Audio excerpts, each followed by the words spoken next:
Hello. Hello. Disco time or communism time? It's communism time.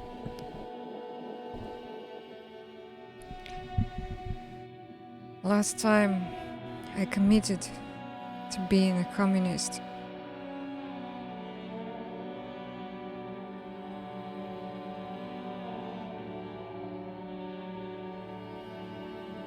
A communist, sorry, cop.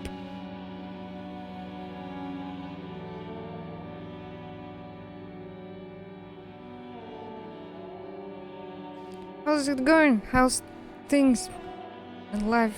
How's the weekend? Somebody made me laugh today, so I don't feel that sleepy anymore. That's a good thing.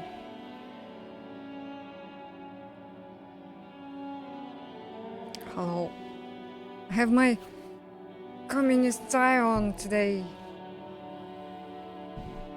Oh, you have a job now. That's nice. Damn. I need a job. I need a job.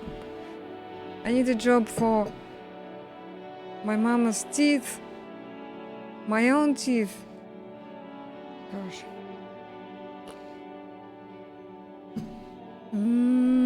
Lemon tea. VR chat for funny. I have not played VR chat in such a long time. I don't even know what it is like anymore. There's some frustration on this side today. I don't mean the chat. I mean all of this. Why am I so fuzzy? Is it all the communism in me?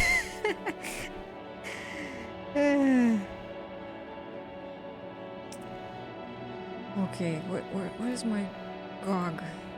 Let's start the game. The music. The music is just nice. So, last time I actually stopped when we found a mystery. Possibly some ghosts.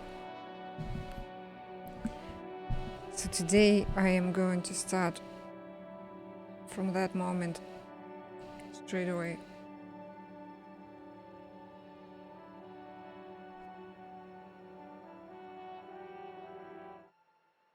Alright, game. Game? Alright, there. Yeah, mystery. So, in the bookshop, there were some yellow curtains. And the bookshop lady was all like, "No, don't go there, don't open those curtains, it's you shouldn't." And she had like all those little trinkets, like words and stuff hanging everywhere. And told us not to go in. But I was like, you know what? You made your daughter stand outside and in the cold while you are here, warm and nice, and it's child labor, and I am communist, so I'm gonna do it anyway. That made no sense. No sense whatsoever. Yes, and I did it anyway, because fuck you, lady, and fuck child labor. And here we are. Did I send the tweet? I wrote it, but did I send it? I did. Alright. Can close Twitter now. Collapse this. Pull this up. I have to use an app to see chat because the actual Twitch chat is always behind for some reason. 1-2 messages behind. There's no point in looking at it in OBS.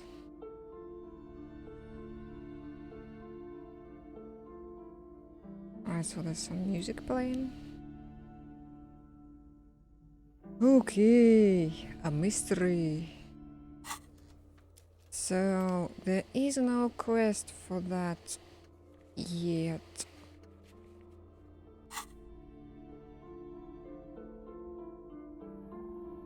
Let's see.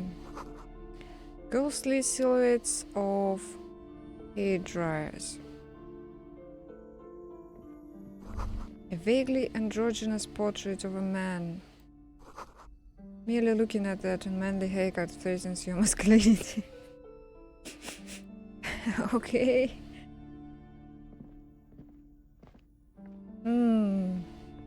Is that David Bowie? It's nothing else. What's in here? A heavy door with a missing handle stands before you, covered in dozens, if not hundreds, of Seminese trinkets and charms. It appears to be locked. Starman, indeed. So this is challenging. Pain threshold.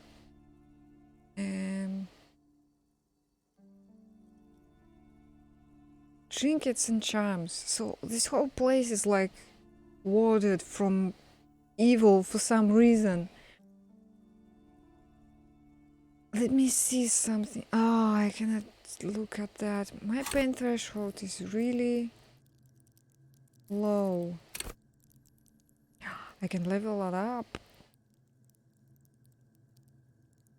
I have 1 skill point. I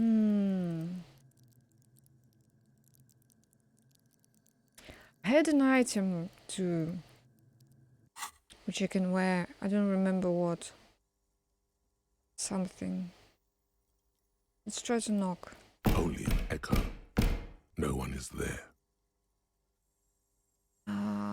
So what's the item? It's physical instrument. It wasn't pain threshold.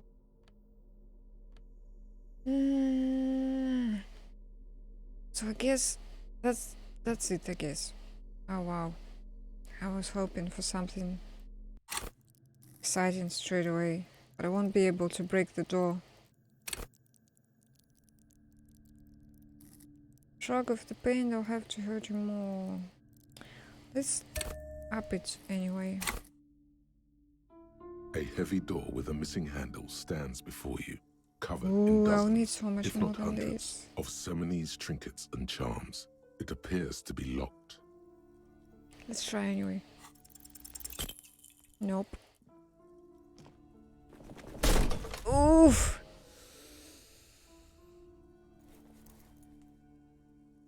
That didn't go well. Ow. Shoot. Whose moronic idea was it to just run through the door? Don't you know that things like that hurt? Oh shoot isn't what I would have said in this situation. Probably needs more swears. I got to try to breathe normally. This really wasn't the best idea, was it? I deserve this. My body deserves to suffer for being this weak and disappointing. Is that blood I'm seeing? Rub your forehead. Please don't cry. Please don't cry. I don't want anyone to see me cry. Ah.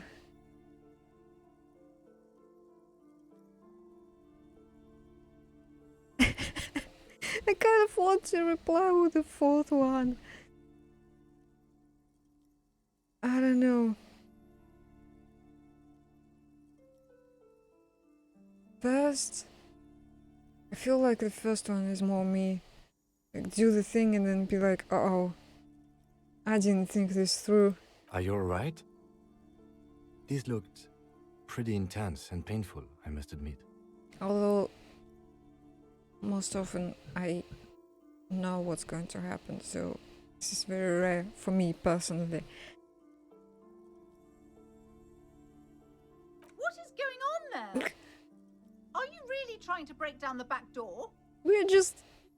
Not only we are trespassing, we're also trying to break a door without permission.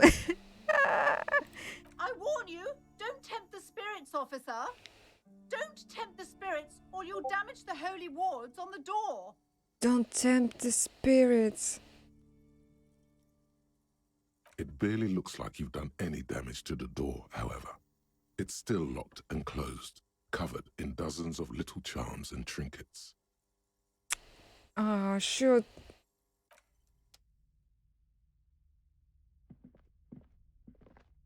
Well, we gotta leave and find more for pain threshold. Yeah, there was a store. I need to fix my health as well.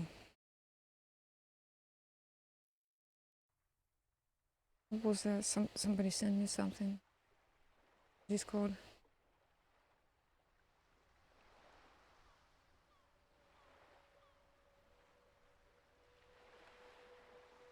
I know. I taught somebody a Russian mild swear word yesterday. now they repeat it everywhere. 6 p.m. in game. What can I do then? There was a store with...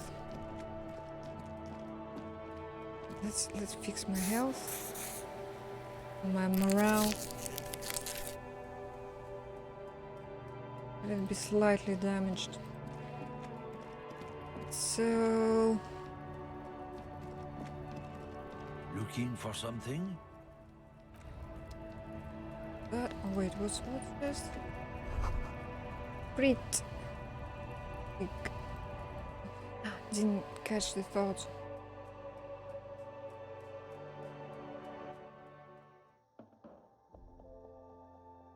What am I thinking about? Ah, yes, I'm thinking about communism. And it will finish in about 2 hours. So this lady was selling... You see several packaged raincoats. Phil, the Oh, packages these are are small, raincoats. discreet, sloppily stacked. I don't want raincoats. A small cabinet on the wall is filled with various medicine bottles, nasal sprays, and blister packs. They all bear the Saint Baptiste Pharmaceutics logo. This is on my health.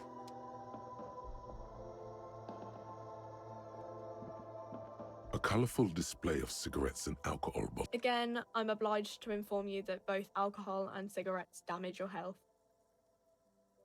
Okay, alcohol will give me physique, -1 morale, intellect, -1 health.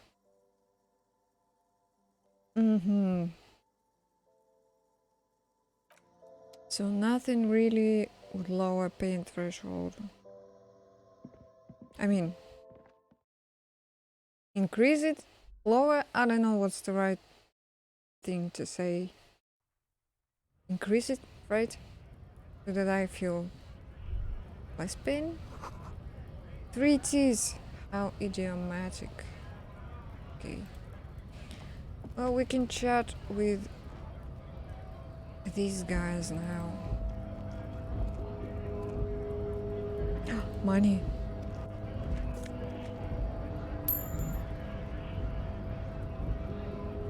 I owe the cafeteria guy 100 and ooh, truck and gun badge clothes, piecing competition, reality, pay for damages. Wow, this doesn't say how much I owe. Still 462 real is nowhere near the sum. Oh, so these are my stats, by the way. I have 1 in Superstar Cop, 5 in Sorry Cop, 1 in Boring Cop. And then there's 4 in Communist and 1 in each Fascist, Ultra-Liberal and Moralist. And Good Cop, Bad Cop, 5. I don't know what that means. 0 in Honor. And these are his stats pre this whole thing, before the game began. How many people killed, how many cases solved.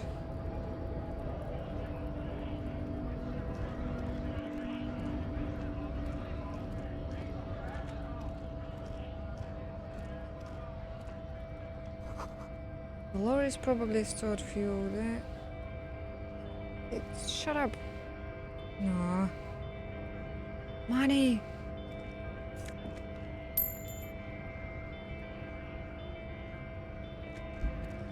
A lorry stuck in the traffic jam. This big, heavy Grad-made machine is well kept for such an old machine. Look in the window. The windows are clear. They've been recently washed. You can see a lorryman's cabin with personal belongings, stickers, insignia. What kind of stickers and insignia? The driver has adorned his space with a substantial collection of peculiar paraphernalia. Proclamations about honor, strength, and purity are glued to various panels. Honor, strength, and purity. What about the back seat? The back end of the cabin has a small perch to sleep, large ashtrays. There are several suns and wheels sewn into the curtains. A book with ragged edges catches your notice. The front cover features a large, muscular man. The title reads, Man from Eamdal in the Lost City of the Pygmies. Racist nationalist paraphernalia. Not unusual in this part of town. This is our guy. Nods towards the driver. Is it the same guy who sells magazines? Because he was pretty racist. Likely, yes. This guy's proud of who he is. Drapes it all over his machine. Mm-hmm. Mind you, not who he is, but who he hates. He's proud in that. And there's something else here. No, this is just the way to the statue.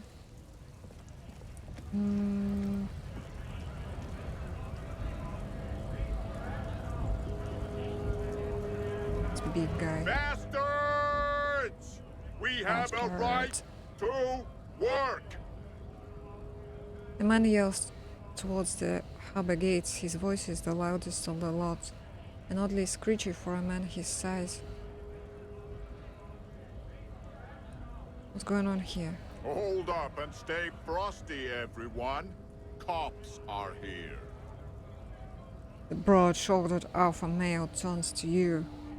He is a full head taller than everybody else here. You here to fuck with us? Beat the honest worker down. Why should I? We're here to fight for a cause. Stripes usually have problems with people who have causes.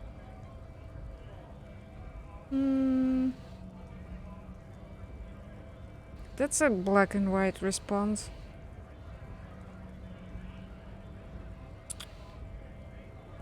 We're here to fight for a cause. Stripes. Okay, then yes, then I have a problem with them. And I'm thinking now is to back off. I don't remember what they are protesting.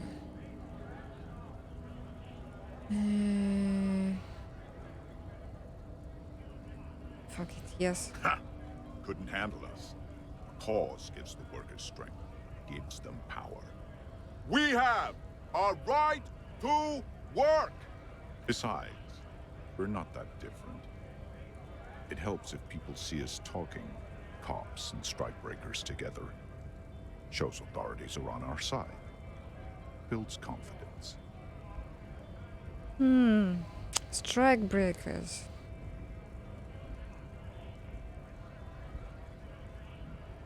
What kind of a cause are we talking about?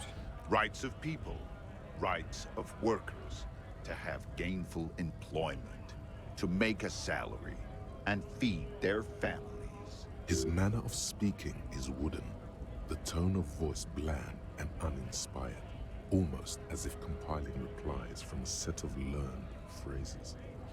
How's this sound? It feels a little quieter today for some reason.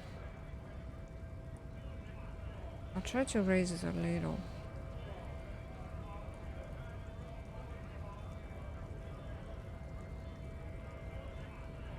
The game's sound is all over the place sometimes. The music can be too loud. While the voices are... whatever. His manner of speaking is wooden in tone of voice, bland and uninspired, almost as if compiling replies from a set of learned phrases. I don't think I've chosen any sides yet. Might be time. Don't let the fat bastards tread on you. Cops tend to side with the higher-ups, but you're essentially still workers. I don't trust cops, but I can see you understand the right to work! Right to work! Regardless, I have some questions for you. Maybe you should ask them the questions, like why we're not allowed to make a living here. Shame on you! We have families to feed, you piece of shit. He points his finger at the man sitting on the railing. So do we, Scott. The loitering man hollers in return.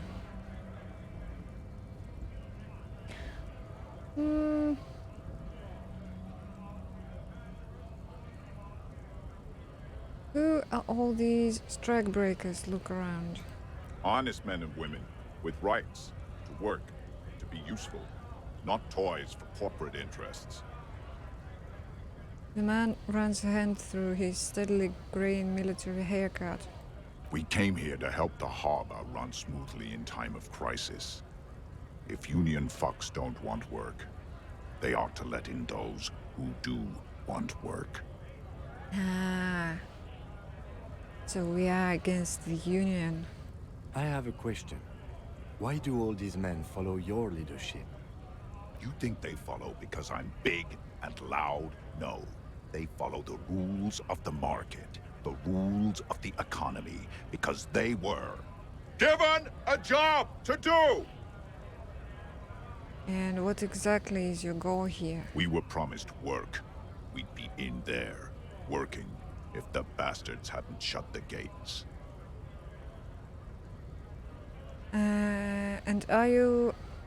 And you are unable to breach the entrance? Main gate's locked.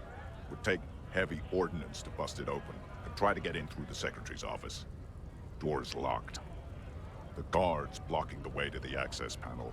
And I don't mean the scrawny mess punk either. I mean head measurer. Or whatever he is. The head measurer is a big guy. Wait, head measurer? Huge Seminese guy standing up there on the overhead passage. Won't let anyone by. The access panel is right behind him. How bad could one guy be? You seem capable. Bad. Standing on a narrow bridge, he's got a strategically advantageous position. And he's trained. I don't know how the Union has a trained killer up there. But that one's no joke. And my men are tired and hungry. They're workers, not fighters. Have you considered storming in? Like all of you? Why don't you go arrest them instead? I'm sure they've done plenty of criminal shit. They have that look. It would be better for the neighborhood if you went home, at least for now, if you can't get in anyway. No! They will give up eventually. Or get drunk. Leave the button unguarded. Then we charge.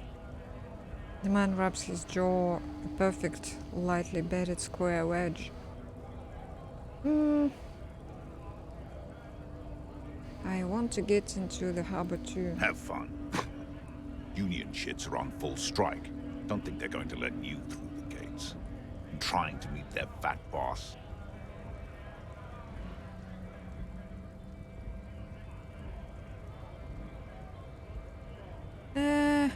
So either I tell him about murder or I don't tell him. I think I shouldn't tell him. Right to work! It's shameful. Cops doing nothing. You should bring backup. Open up the gates for us. Blockading gainful employment for workers is a crime.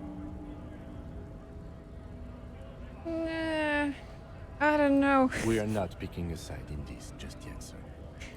Pity. Let us work! Okay, final question for him. What is a strike? When a bunch of ungrateful, lazy cockroaches can't get their act together, decide to block honest work for other people.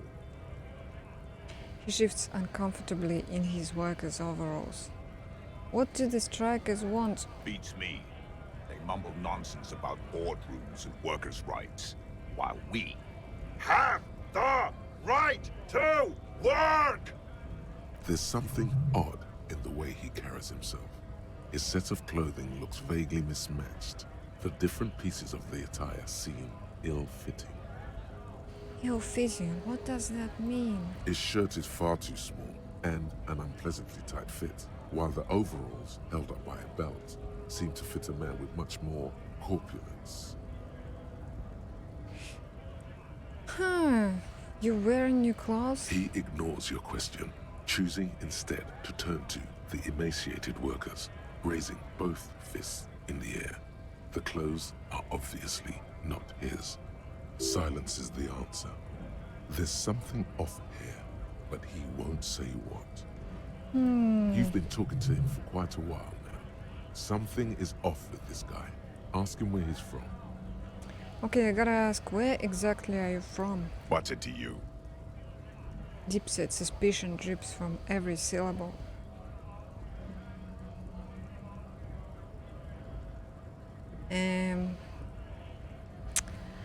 Curiosity, routine, or poetry looks familiar.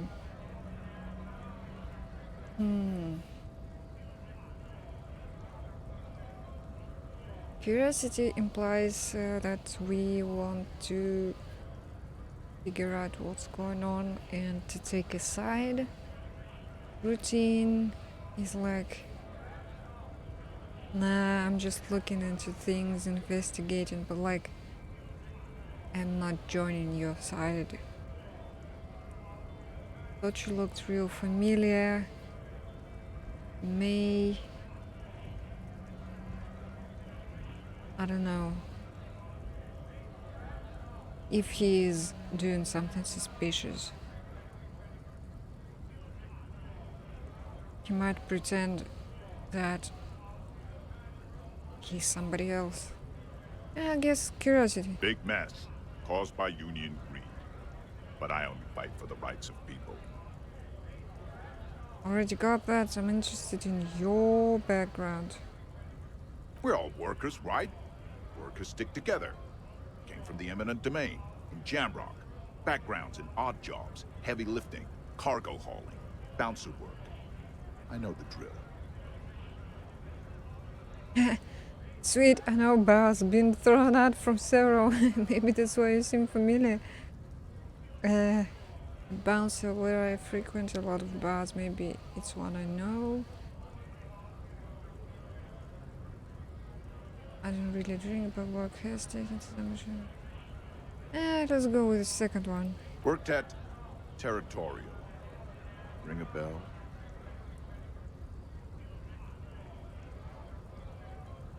Not right now, but I might have been there. I don't really remember things well. Uh-huh. It was a long time ago.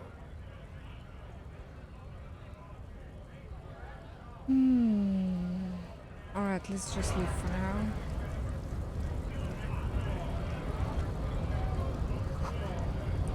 Gate says GRIH. Scab? You're hazy on the notion of a scab. Smells like politics, though. Maybe it's got something to do with the flask he reaches for from time to time. Okay, scab is somebody who is trying to break the strike, I think. What exactly is a A scab? kind of a worm, content with mere survival. They come, they want to do our job for shittier pay, screwing over both themselves and us. Everybody loses. Hold on, where did they all come from? Beats me. Somewhere in the ground, I think. You don't seem to like them much. Gotta be bloody stupid or freaking evil to scab. Or I guess, scared maybe. But scared of what? Of who? He looks at the mask, squinting his eyes as if trying to ascertain what they're scared of. Personally, I'd rather beg than scab. If the gentleman shouting on the street came begging, maybe they'd have gotten something.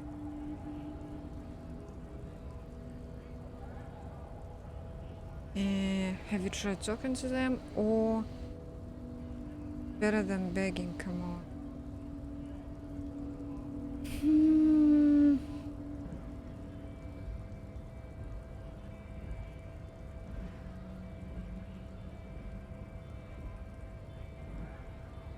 I will agree with him to sort of, I don't know, seem friendly. We've explained the matters, but they don't listen. This lot would be reasonable and go home if the big guy wasn't riling them up all the time. This lot would be reasonable and go home if the big guy wasn't running them up. Big guy. He means the leader of the scabs.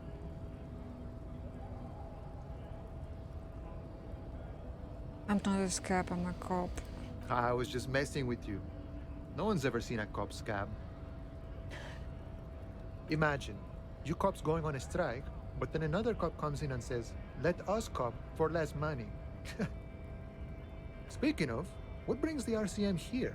To the Wild North? Come to see the strife?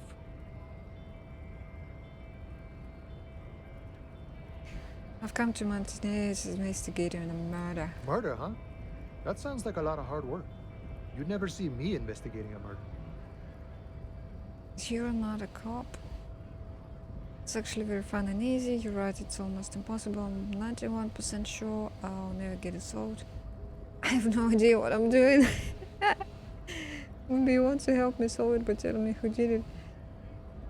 I have no idea what I'm doing. That's okay. I have no idea what I'm doing either. I don't even know what day it is. Don't tell me. It's a better day that way.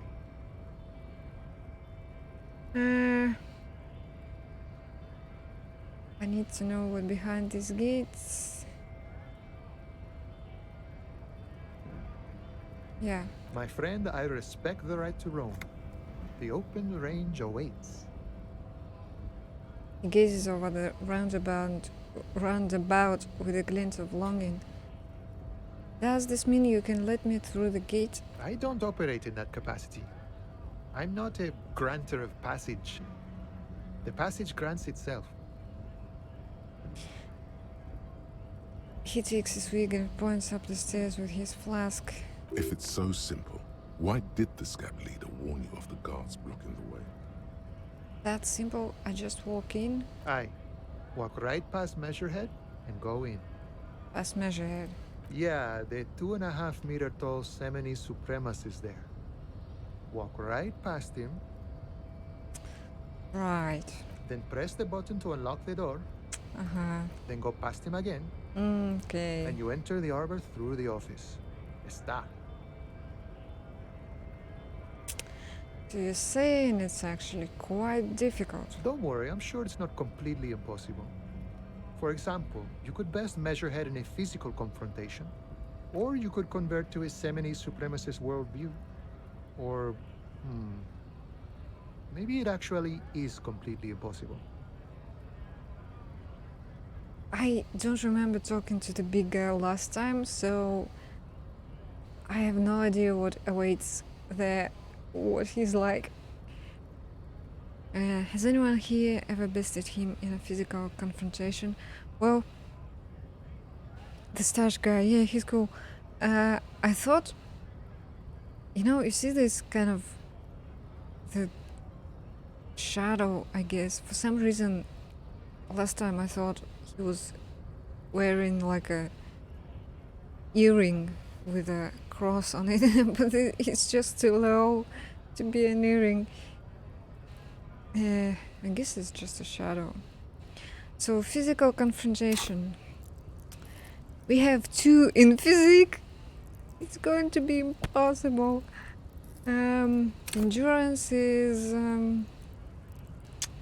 only 2. Pain threshold is now better, a little better. Physical instruments wouldn't help me. Electrochemistry, drugs, shivers. That's something else. Half-light, let the body take control. Threaten people. Also won't help me. So, has anyone here ever bested him in a physical confrontation? Not yet, no. He's incredibly strong. The art is so good. It's like seen the paintings from Dishonored, but it's like the entire game is like that art style. I really like it. Has any of the scabs tried converting to his worldview? Jean-Luc himself would say the philosophy has proven overly heroic for the scabs to convert to. Not enough intuition. Not enough intuition. Got it. Another thing? Sure. Nah. What's the strike about anyway? You know, serious business. I'm sure the big boss will be glad to tell you. You'll have to ask him first. He's a chatty guy. Wants to talk about the strike. Return once you've met the union boss and are on a better footing with the organization. I'm a bit short on money right now. Can you give me some of it? Sure thing, my friend. I can help you out. He flips a coin towards you. Ah! What's with my hand-eye coordination? That's motorics. Oh, I wish I could... I think... No, I didn't have anything to improve that. And it's a red check. If I fail it, then it's failed. Ah! The coin lands into your hand as if it has always got been it. there. The swallow returns. Appreciate it. Always glad to help out the RCM. Shame I can't do more. Things are meager at the moment due to... Imagine waking up after the worst hangover of your life. Nothing makes sense. You can't concentrate.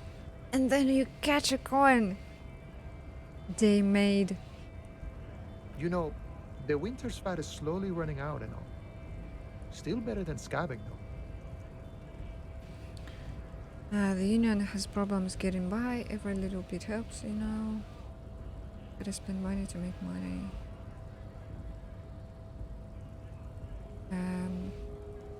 The union has problems getting by. Nothing to worry about, really. The jam's a bit of a mess. Cargo can't get in or out. The rationing is a bit stricter, is all. Supplies should last the strike, though. Every little bit helps. I'm always glad to help out when possible. Not like these slithering scabs. He looks at them in disbelief. Nice talk, gotta get moving. Alright, I think I am on the striker's side. Let's see what's up here.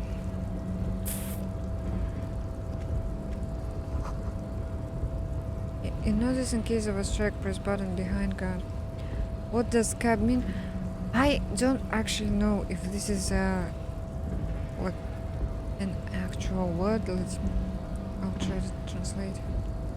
Okay, that's scab. Scab? Cab. Wiktionary. Is there such a word?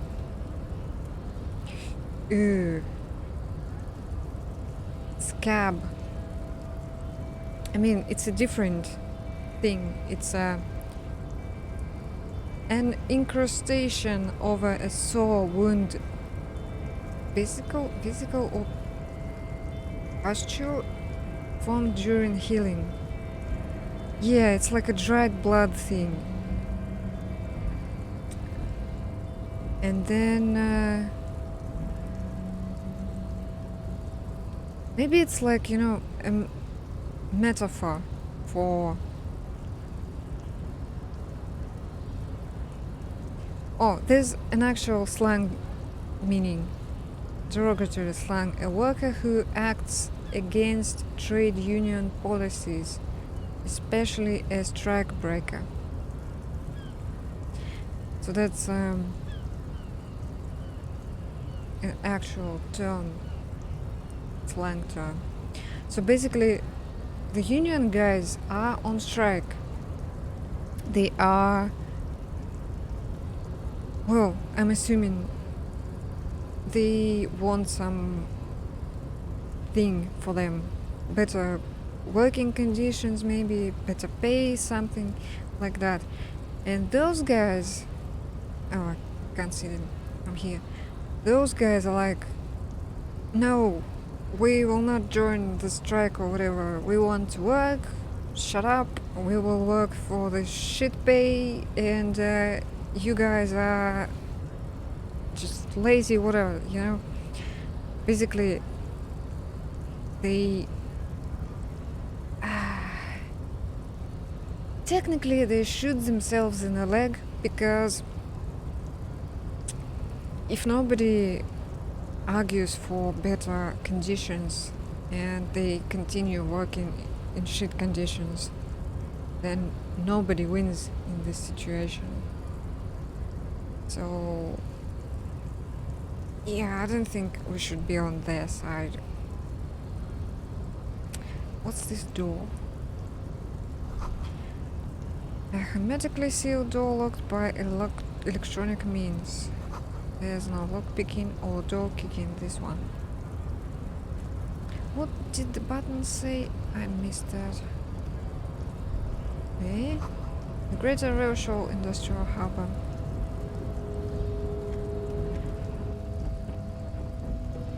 And that's the guy. Your body betrays your degeneracy. I want a screenshot of that. Your body betrays it degeneracy.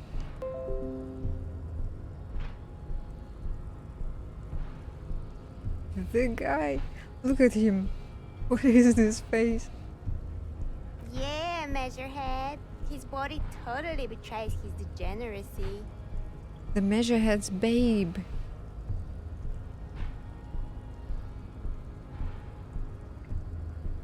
What do you mean my body betrays my degeneracy? You have succumbed to Al Ghul.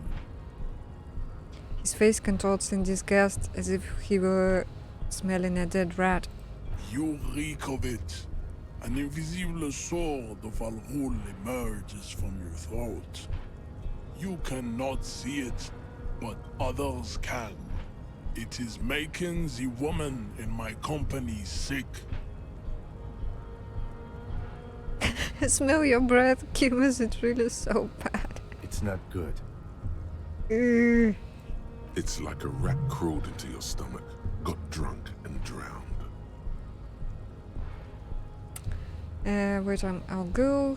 You're right, I'm an alcoholic. I need to enter the harbor. I don't have a problem with alcohol. I just drink a little on the weekends. That's a joke. Enough, I need you to open the door. Now, what's so good? Yes, Al Ghul. He means alcohol. Ah. Do you mean alcohol? Correct. My small skull servant. He's small skulled servant. Al Ghul is an ancient Ilmaran poison. A parasitic fungus that has colonized your race. It is a trick the desert pygmies played on you for humiliating them and stripping them of their land. Intentionally fermented drinks have existed for 10,000 years.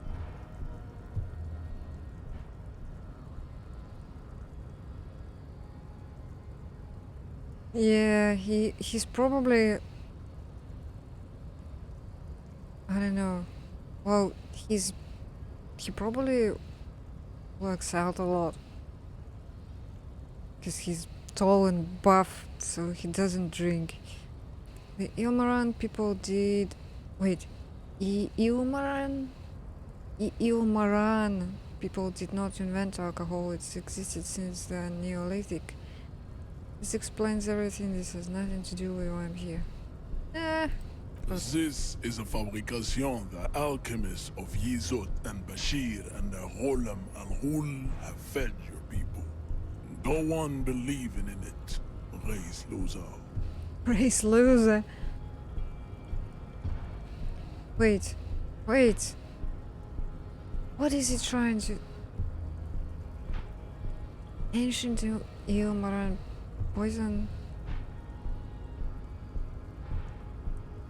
This is pygmies played on you, humiliating them and stripping them of their land. And I'm saying that alcohol existed before that, and he says that...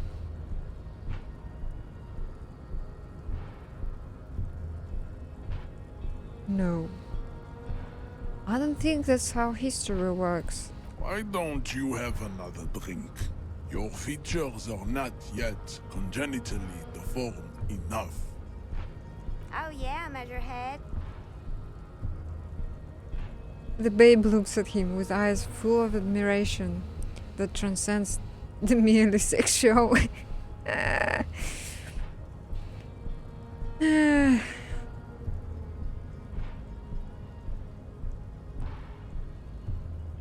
don't have a problem with alcohol. Just drink a little on the weekends. He doesn't drink just a little.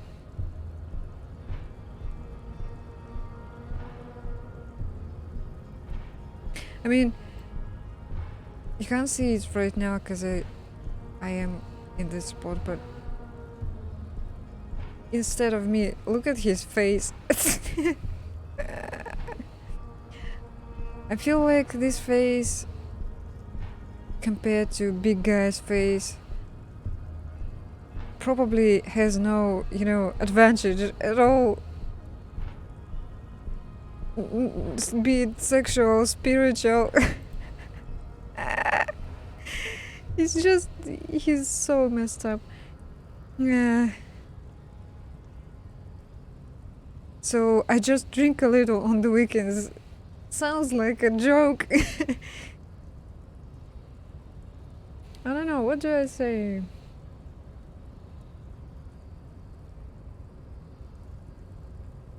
Fuck it, let's see this. Your mouth moves, but the one who speaks is Al Ghul. You are but a vessel for the Ghul now. Very little of yourself remains. Occidental Haplogroup B4 is done giving orders around here. The influence of the ham sandwich race is waning. Excuse me, Occidental haplogroup B4?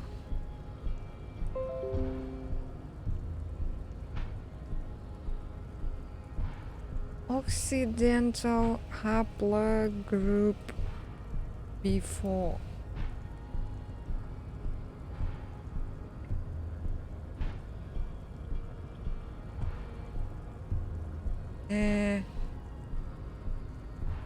There's a lot of Disco Elysium results. Hold on. Yeah, what is ham sandwich race? Or maybe he means like,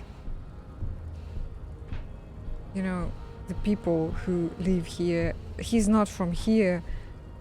So maybe the people who live here like ham sandwiches for some reason. I don't know.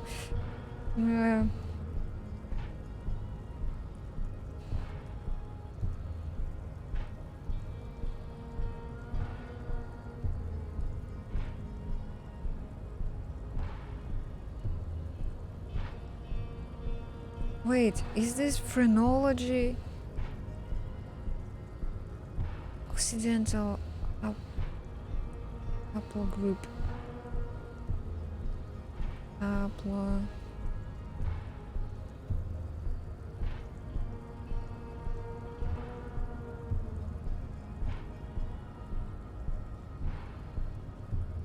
There's something.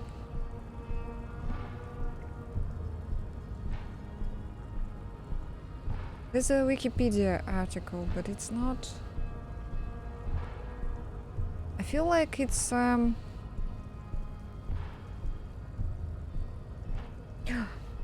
haplogroup B. In human mitochondrial genetics, haplogroup B is a human mitochondrial DNA haplogroup. It's believed to have arisen in Asia some 50,000 years before present. Its ancestral haplogroup was haplogroup R. So it's some racist shit. Haplogroup B is now most common among populations native to Southeast Asia. Asia? As well as speakers of Sino-Tibetan languages and Austronesian languages. A subscale of B4B, which is sometimes labeled B2, is among the indigenous peoples of the Americas. So that's B2.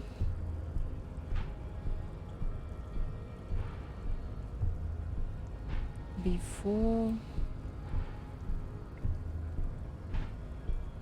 So yeah, like haplogroup B4 is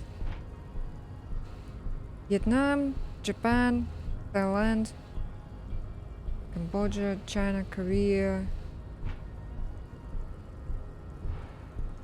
Uyghur, Borneo, Malaysia, Papua New Guinea, Philippines, Ireland,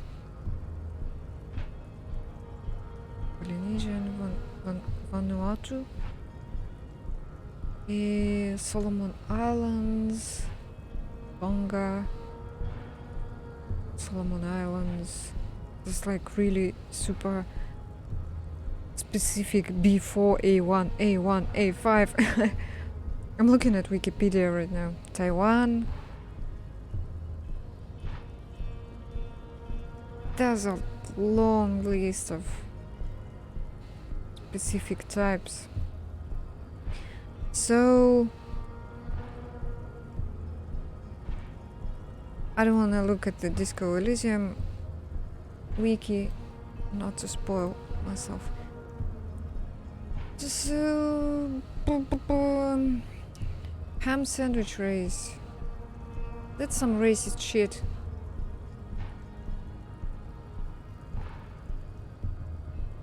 Does this remind you of someone?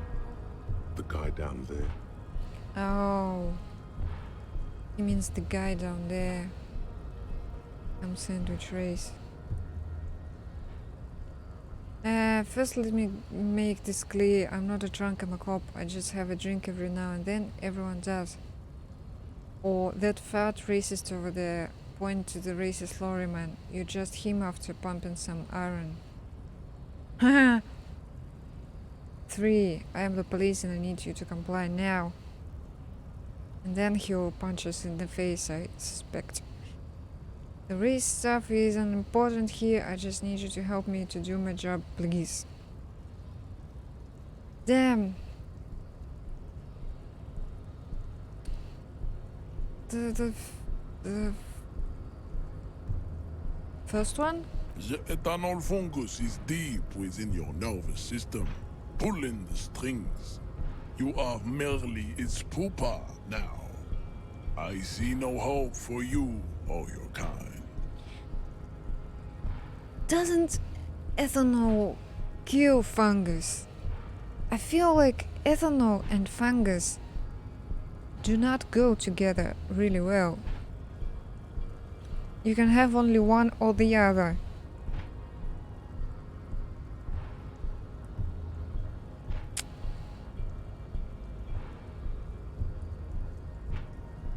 Four. Begging for help.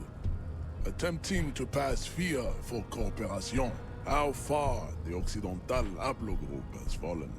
You were once a noble and powerful race.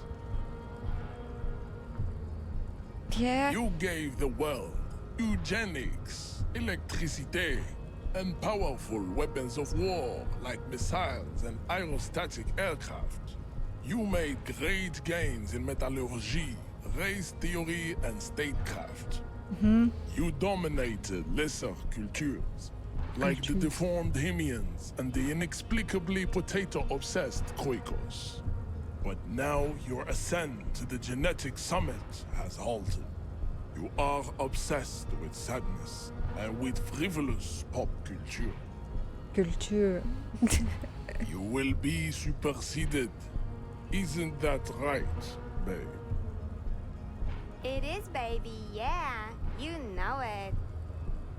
There is a button right behind him, just out of reach.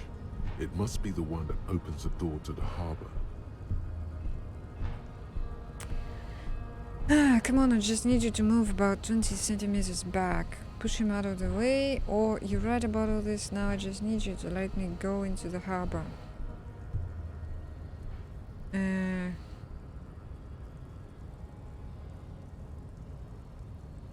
We still don't know what they want. Why is the strike happening?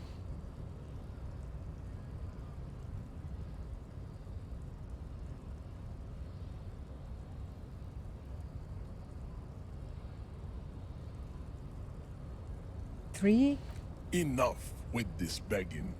You should leave the stage of history with dignity by inviting the other races to a great world war. What? Bring your troops to the Seminine Islands and to Boogie Street, and we will pulverize you. When you are gone, we will build a museum for you. The walls will be lined with bottles of Al Ghul, your beloved beverage. Inside, we will store the odes to homosexuality you call art, and your microcephalic skulls.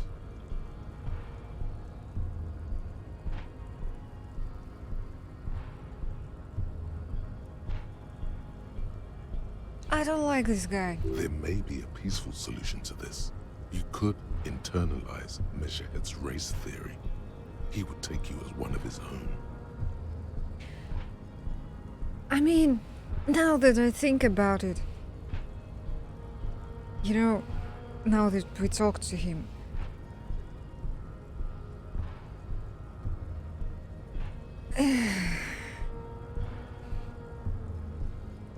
he kind of wants to destroy everybody, and there are no demands really, just destruction of other people. While those guys down there are all like, we want a job, we want to do our jobs, and that's it. But then there's something suspicious about the big guy in front of the gate, so I'm not sure. And maybe peaceful solution could until nice measures will take you as one of his own. Wouldn't that mean I have to become a seminist supremacist myself? Well, not as such. What you do with the mastery of advanced race theory is up to you. You could reject the findings, sure, or accept them and become an advanced racist. Advanced racist.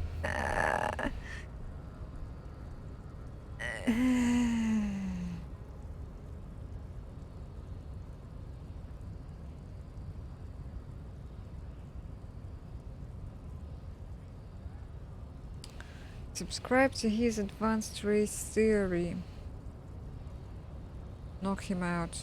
That's physical instrument. Advanced racist. I can't tell if the game is just taking a piss and this actually means something good or it's making fun of racists. I really can't tell. You serve the Union, don't you? Aren't they white? Don't be vulgar. White or not has got little to do with this. The race enigma runs much deeper than that. He turns his eyes towards the harbor, seemingly bored with you. Yeah, but you still serve them. How does that factor into your life? You keep telling yourself that. Sorry, of course. I understand now deeper.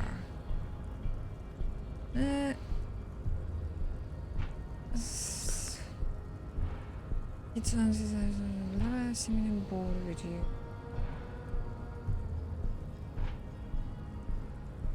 The first one is, you know that meme? The guy that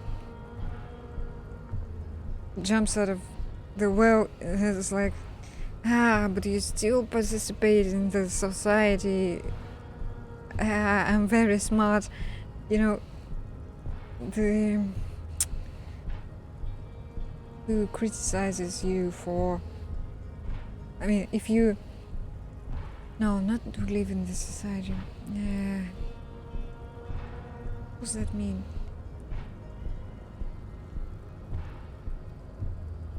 Participate in the society meme.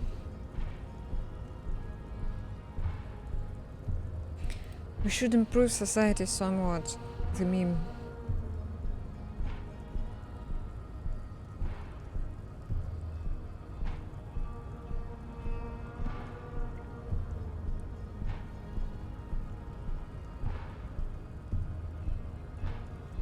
Where's my browser?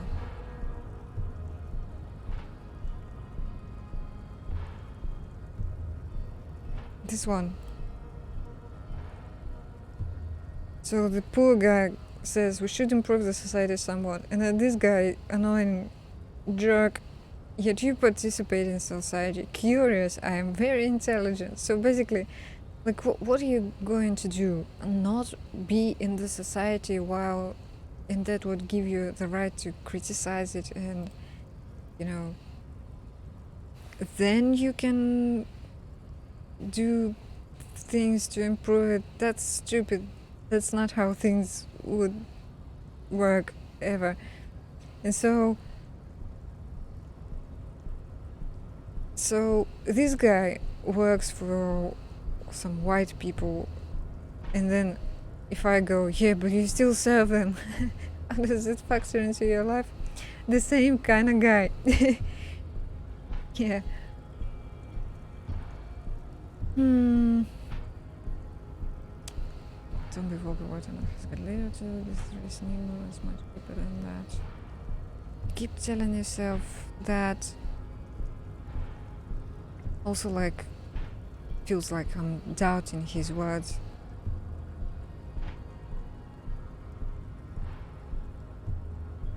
So, am I a jerk? Am I a jerk? Or do I pretend to understand? This will probably give me another point for sorry cop. I am on the way to be sorrier than ever. Alright. Mr. Clare is a man of vision and means. He has the will to confront international capital. Something your race, naivistic communists, never did. Communism is pretty cool. Yeah, individualism is my jam. My jam is a mysterious fourth thing.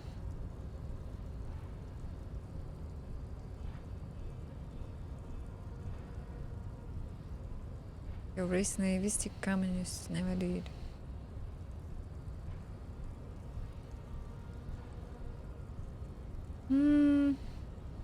I don't know. 2 or 4. There's so fascist, ultra-liberal, moralist. One of these is moralist. This is probably ultra-liberalist. What's the name for them? I forgot. So this one may be fascist. This moralist? No, this is probably fascist. Because there were some books about fascist magicians or some shit weird. Communism is pretty cool. Idiotic communism is the single greatest contributor to your race descent. Everywhere around you. The fruits of its failure to challenge the world order. Individualism, rock and roll music, sexually transmitted diseases. I'm sorry, rock and roll music it can be good. Above all, rampant multinational finance still reigning large. Tell me, where have you gotten your love of pathetic communism from? Degenerate youth culture? Rock and roll music? I've gotten it from disco, actually. Yeah. Youth culture does not affect my thinking. Sure, I'm a rock and roll star and a rebel. This is disco. Offshoots of the Seminoles people invented disco while having sex under the influence of cocaine. It is a shame upon my race. But what is done is done. Why do I feel like we keep failing with this guy? I am not surprised you enjoy it so much.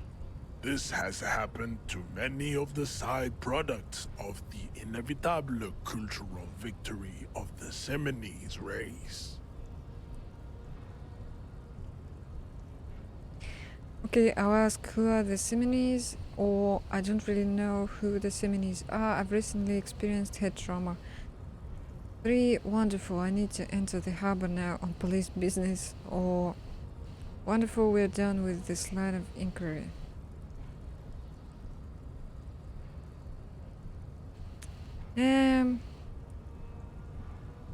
I'll go with head trauma. I can see that. The Seminoles are the South Island race, haplogroup A4A, the rightful masters of the Insulindian archipelago. We descend from the Areopagites of ancient Pericarnassus, and arrived here 4,000 years ago. That's still some racist phrenology stuff. We are the future. That is all you need to know. So you were born and raised on the islands before you moved to Revachol. I am a descendant. The narrow streets of Elysium are with me in my genetic dreams. I see young Seminoles women walk into the grey mass on Ile de Fantôme, waiting on immaculate conception from the pale.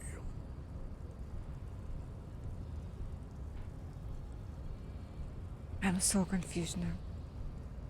So you were born and raised on the islands before you moved to Revachol? I am a descendant, the narrow street. What's Elysium? Elysium. I could just say understood and that's it. So you did come from the islands? You did not come from the islands. No. I have heard about it on the radio. So you're not really Seminese, you're just from Revachol. I'm from Couronne. And no, it is not just in Revachol. The city is central to the Simony strategy. Spreading through its trade networks, our culture will dominate the world.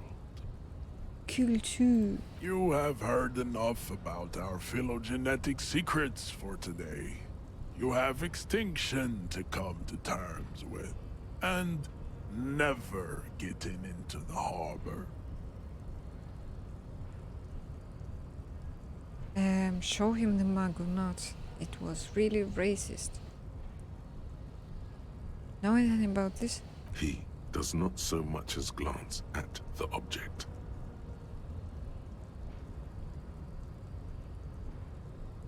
Know anything about it? Stop showing me your pathetic cup. I have no interest in it. He had nothing to do with it. What are those tattoos of yours supposed to mean? Racists are generally not very good examples of their race.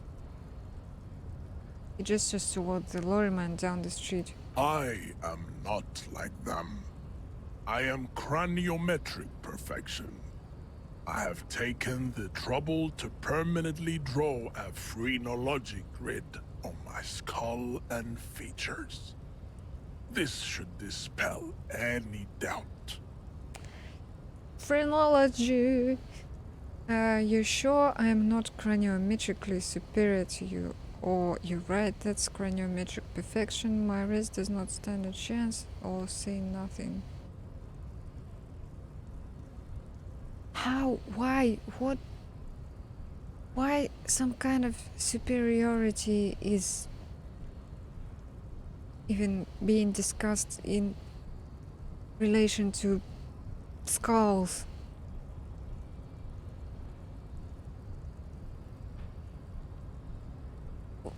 I feel like it's really hard to understand any of this while living in the 21st century, you know? I'm sure like maybe 100 years ago people were really into this shit. You exhibit forward projection of the jaw, indicative of schizophrenia and sexual inaccountability. From a purely aesthetic standpoint, the dimple in your jaw makes you look like a baby. This is not craniometry, just an observation. What else? It is impossible to see any more of your bone structure. It is covered in the ravages of Al-Ghul. From what remain of your features, I can see fleshy lips, baldness of the head, and long arms relative to lower limbs. What does it do with pressing a button? Well, we cannot punch him because he's too big and too strong, right? So gotta talk to him and make sense of what he thinks about what this strike is about. He said nothing about the strike. It's just he talks about extinction instead of the strike. And I don't know. This leads me to conclude you are not a police officer. You are a common criminal, an offspring of murderers and sailors from Sur-la-Clé and Vesper, and possibly even the degenerate sheep herders of Ubi. Wow. Interesting. So one of my ancestors was Sur-la-Clé and the other Vesper? Your racial heritage is uninteresting. It is the same as all Rivasholians. Your parents and their parents made the decision to reproduce while under the influence of Al-Ghul. That is the only reason you are here. He's right there. It's almost impossible to get it on unless you're both drunk. It's too scary when people are sober. It's too scary when people are sober. Let's ask Kim, what does he think about this? I think this racist is better than the last. But the next racist will be the really good one. That will be the...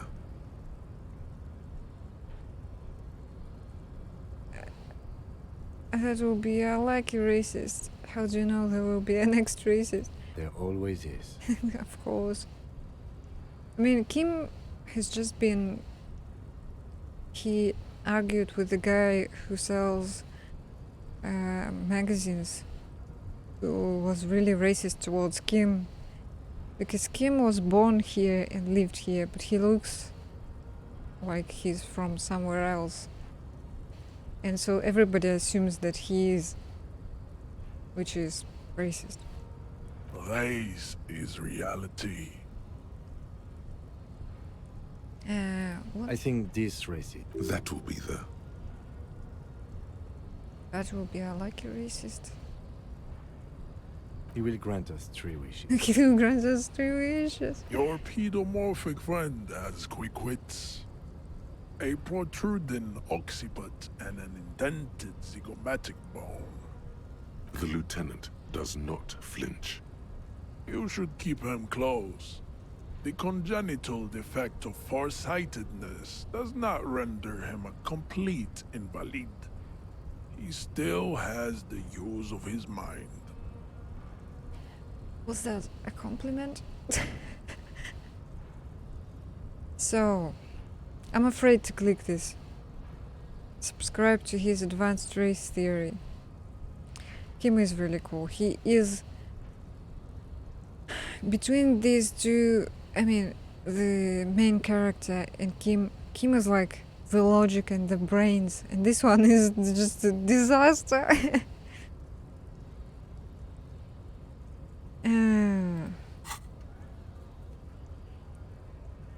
What's with our thoughts? And now to finish the communist thing. We could leave. There's also a woman in the docks who's a representative of the company we could chat with. I don't know where this will lead. This will be tragic. It will fail. 8% is basically guaranteed to fail. So far, every check that's been less than 50% has failed.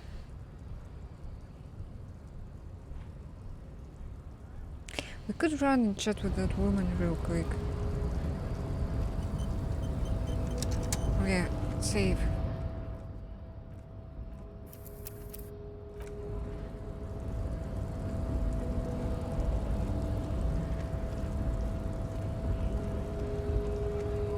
Wait, there's something there.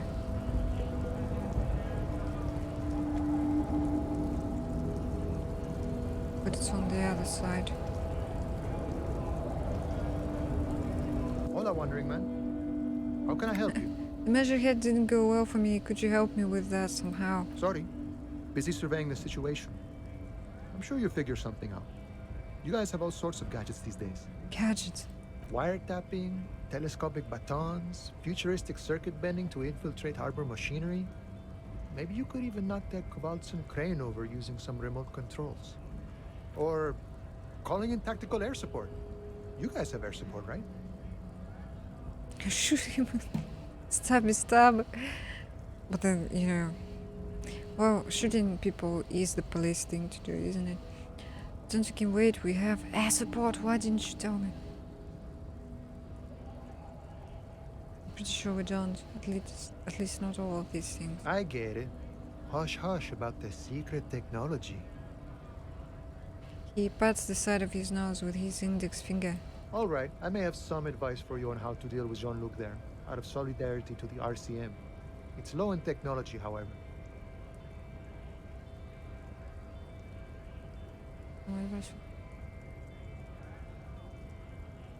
First, don't fight him, obviously. Second, get him to share his theory by being subordinate.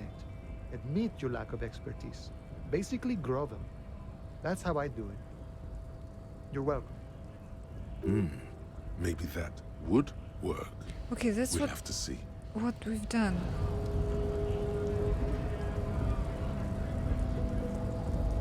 I still want to talk to the woman.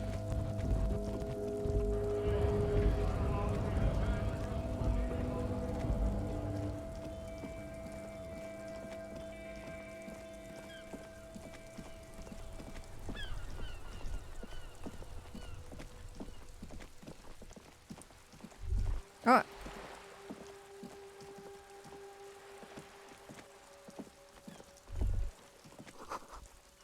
The book appears to be erotica, but without actual erotica. What book? Where did you see that?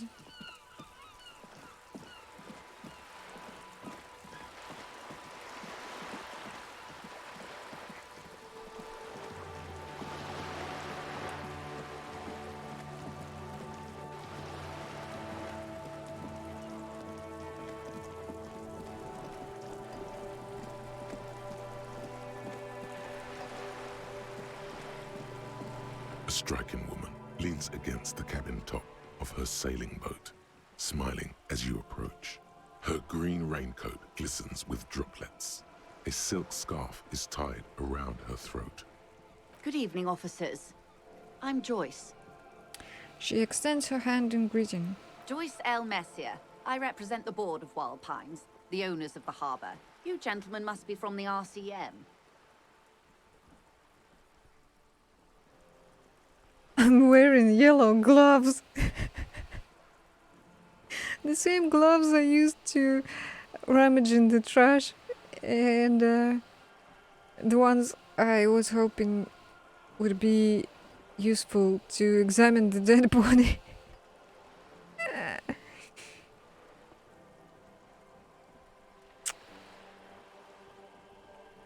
Shake her hand. I'm glad to see you here. Nothing happened, okay. Like steel, there is strength there. If she wanted, she could sink her nails deep into your skin. I was dispatched to handle a strike, not a lynching. Anything I can do to assist the RCM in this matter, I will, gladly. That is good to hear, madame. My colleague will take the lead on this interview. I should let you know that he is recovering from an unusual medical episode. Very unusual. But I can assure you of his ultimate competency. There's a trace of irony in his voice. Mischief, even. This is a tactic. So Kim said that this woman would be very helpful while also not really saying anything, because she was like interested in cooperating with the police, but then again wouldn't want to give out too many details. So I need to be messy and confusing. How interesting. I wish you a swift recovery. In the meanwhile, you have my full cooperation, and the full cooperation of the Wild Pines group. You seem rich, can I have some money? You're on a boat. Why, yes I am. She looks at the deck under her feet. Green and white sails flutter overhead. Money, please.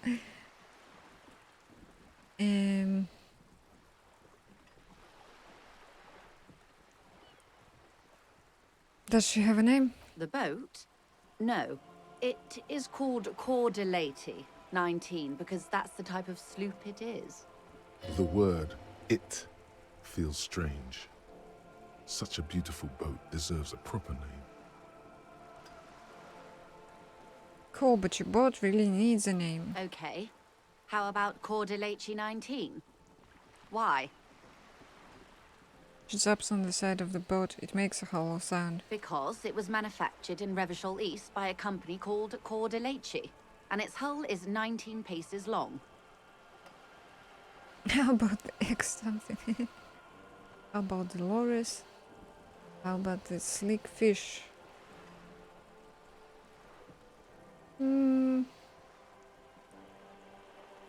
Dolores. Why Dolores? I don't know, feels pretty. Well, it means nothing to me. I think I'll stick with the factory name. But thank you for the suggestion.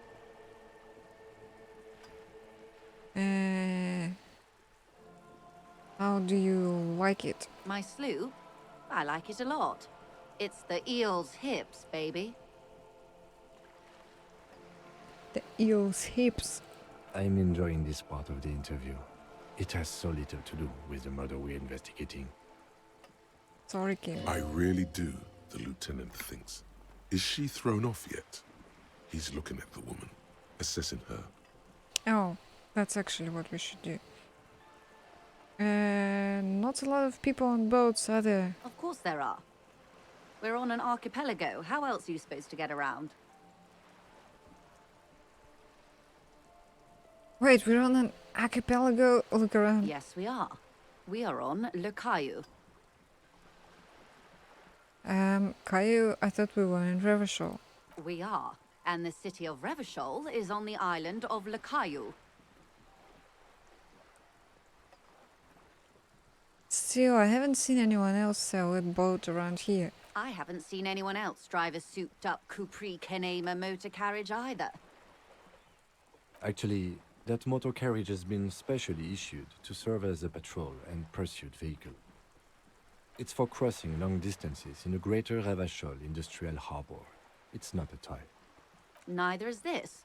A toy, I mean. It's a machine for crossing long distances in the Bay of Revachol, between the city and the islands. You need to make this lady admit she's only riding around on this boat because she's rich. What? Yes, what does this mean? Yes, I do. Oh, he responds to himself.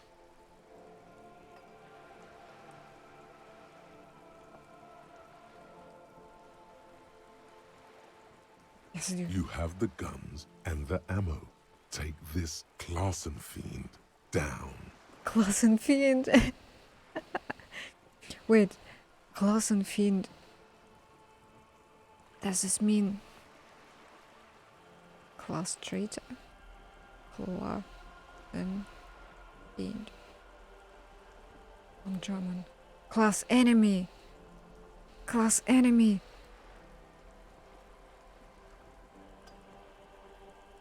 Let's talk about the economics of this boat.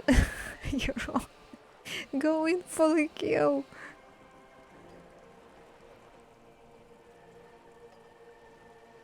Yes. Oh my, the E word. You mean to say that it's a symbol of conspicuous consumption? That I'm a member of the ruling class? Preciso mundo. Class wartime, baby.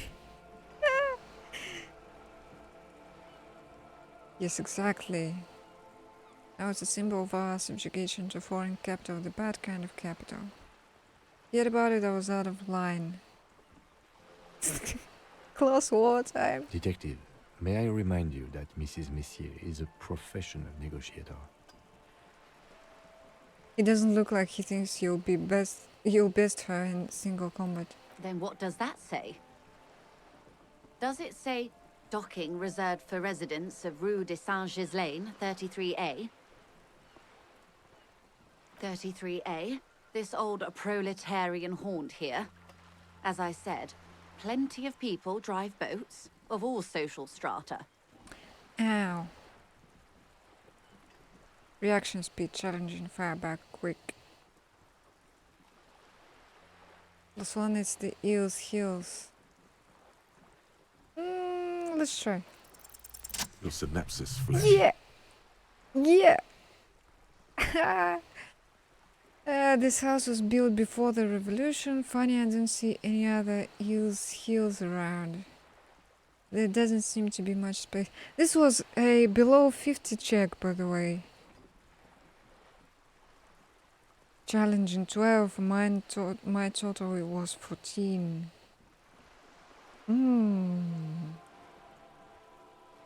Don't see other heels. Heels around. There doesn't seem to be much space left with this giant pleasure craft docked in a way.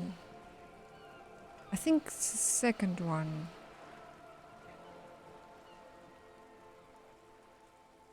Oh, this house was built before the revolution.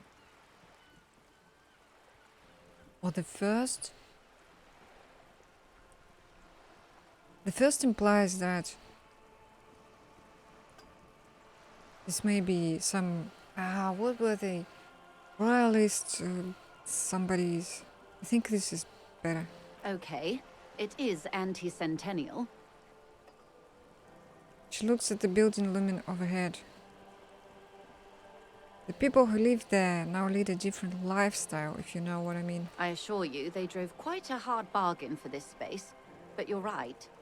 I am a bourgeois woman, and this is my fast, lightweight, interminably bourgeois boat. There is no shame in her voice. A touch of sadness, yes, but no shame. And do you have a license? Officer, I assure you, I'm a highly qualified pleasure craft operator. The crowns of her teeth are porcelain, white as the boat's hull as she smiles. I want those teeth. Give them to me. Her nonchalance might be related to something called the Wayfarer Act, a law that says she doesn't need a license. Sly fox, you're not aggressive enough to harass her further on this. Oh, this was all about the boat. Okay, we are done with the boat. Good.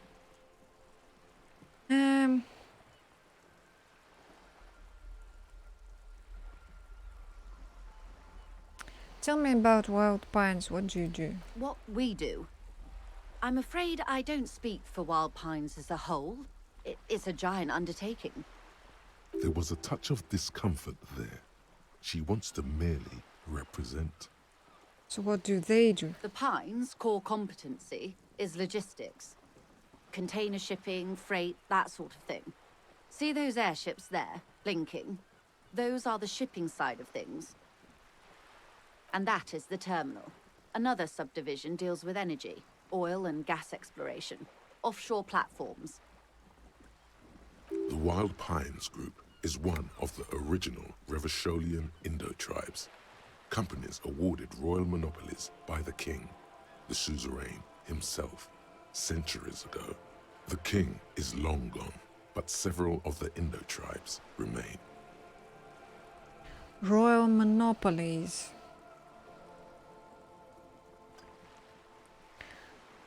Who are other Indo-tribes? Saint-Baptiste, Elysium, an unknown entity known as Brightest Star. You're in good company, it seems. Why, thank you. She does not register the real meaning of the remark. How much money does Wild Pines have? I'm not at liberty to discuss the company balance sheet, but I can tell you that last year the company booked more than 20 billion real in revenue. A billion? What exactly is billion? Well, that's it. I thought Wild Pines was supposed to be big time numbers like that mean nothing to me. The money I owe is so much less than that.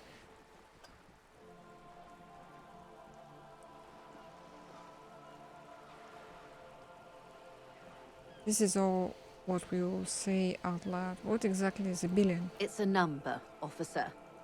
A big one. Yeah, how much money? And give me some. What is it made of? It's made of 1,000 millions. A million is made of 1,000 thousands. Wow. 20 billion is a large number, but the conglomerate employs 72,000 people. They all need to be paid. Then there are capital improvements, interest payments. A conglomerate the size of the Wild Pines is like a shark. If it stops moving, it will die. Then what becomes of those 72,000 families? It's a tremendous responsibility. Oh no, what would become of those 72,000 families? Some of whom are on strike right now. Where does Wild Pines get all these It billions? started as an exploration and cargo fleet conducting trade between the Samaran and Insulindian Isolas 250 years ago, when pine ships explored the South Seminese and charted Lomantang on behalf of the suzerain. Centuries of care, deliberation, and madness have gone into this endeavor. Vessels pass through the great unrest to re-emerge with apricots in tow. The logic of the system is totalizing. It's taken everything from its employees to build it.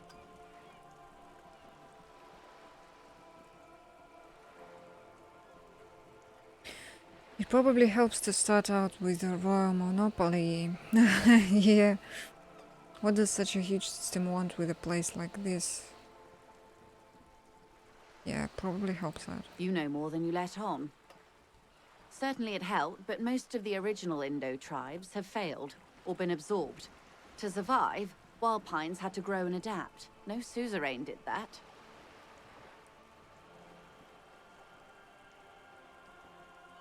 Had to grow and adapt. So what does it want with a place like this? You mean aside from being the terminal's legal owners? Who are responsible for moving 8% of the world's cargo?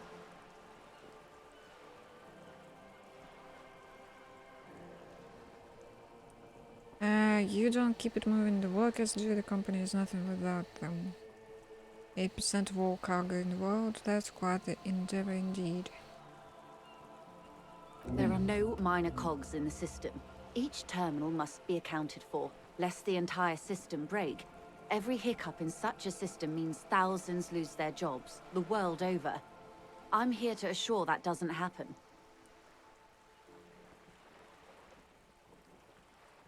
What is that thought? Oh, that will take 6 hours. Wild Pines, Feld, Capri, Tricentennial, Villiers, and La Salle. Names of Rivasholian Indo tribes spring into your head. Set loose at the mention of Wild Pines. Royal monopolies, octopuses and swordfish, most of them gone now. YBP, Expander, Saint Baptiste, Brightest Star, LUM, Resplendent East, Insulindic, Welter, and El Cassette. But isn't one missing? Wait, no, there were only 14. And why do you feel like there was a 15th in the tribe? How long does this thought will go? Half an hour. 34 minutes. So it will be done at the end of this hour. With your help, hopefully, says her warm tone. Must be a influencer. So she wants us to help them to restore the functioning of the company. What can you tell me about the strike? Everything. right up to, but not including, trade secrets. Wait, what if I want to hear about trade secrets? First, you'd have to repeal the Emergencies Act of Trade in Elements. That gives me the right to silence. It's quite the octopus. An octopus, I will slay it. How do I repeal it then? Wouldn't want to disturb an octopus, better let it be. How do I repeal it? Why? By throwing off half a century of foreign domination under the Coalition. Unfortunately for you, the Coalition also leases you the right to police West Revachol. You'd be shooting yourself in the foot, in other words. Okay. But I am derailing us. You wanted to know about the strike. So what's your role in this? I believe the official title is Senior Labor Negotiator. In practice, I'm a grocery clerk. I relay the union's demands to Wild Pines and return with Wild Pines' counteroffer. And how are the talks going? They're not. That's the problem. The union stopped all negotiations a week ago, after that awful lynching took place. Now they won't even let me into the harbor. There's a 2-meter-20 racist behemoth blocking the gates. Oh, you mean Measurehead? Yes, Jean-Luc Measurehead. Jean-Luc Measurehead. She leans back and rolls her eyes. How were the talks going before the lynching? Let's say I was not making the kind of progress I'd hoped for when I first arrived. And when did you first arrive?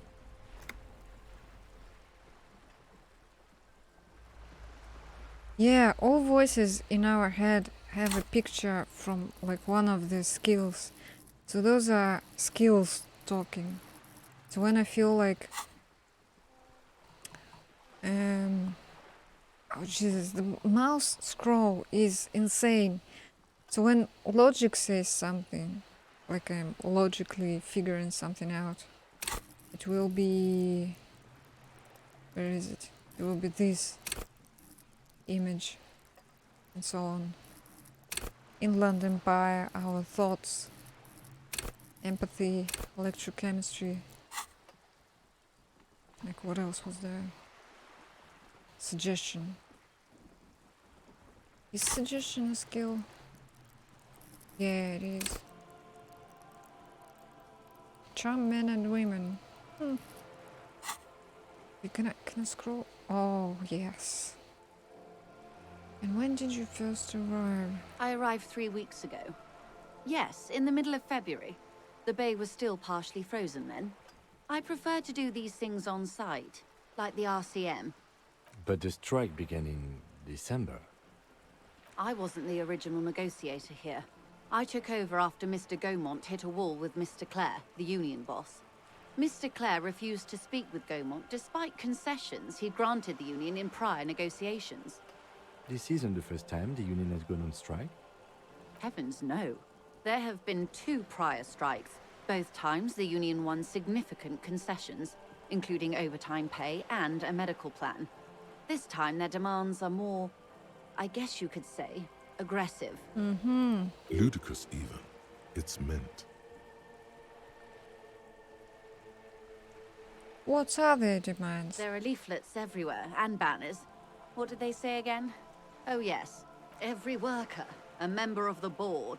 Oh. Most of the workers probably don't know what that means.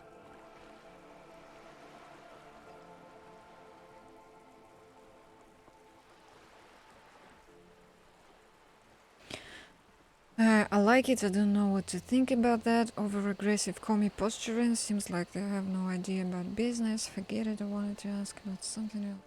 I like it. Then you might also like their other slogan. Demand democracy. Oh yeah, that's a good one. Oh, not hard communist enough for me.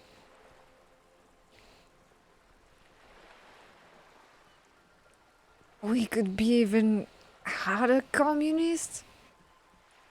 Ooh. Ooh. I mean, I don't know what to think about that. Spoon in my cup.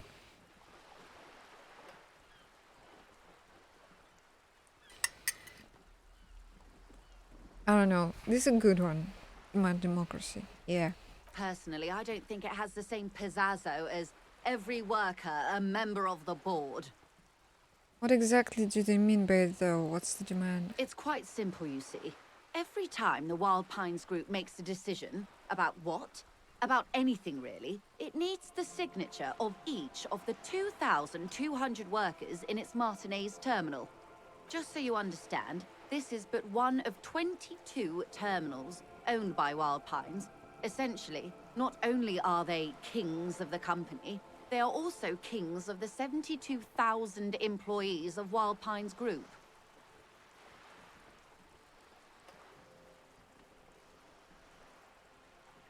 That's pretty funny, I have to admit. The workers can be kings, the king is king. The king is dead, long live the workers. That's pretty funny. They're having a blast. But how can they afford it? After 4 months, my assumption was they would prefer a more practical solution. What are you going to do? I'm not sure. Naturally, I assume that was just their opening position. A hard-nosed tactic with a side of mockery. But there's been no follow-up, just the same nonsensical slogan repeated over and over again. And now, people are getting lynched, I hear. Behind the whirling in rags. A disastrous situation if there ever was one. Right, let me look up what happened there. Message. Gun badge. Okay. Don't pay for damage.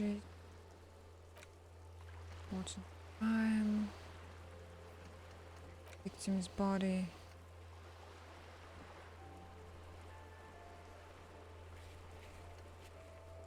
Still haven't inspected. The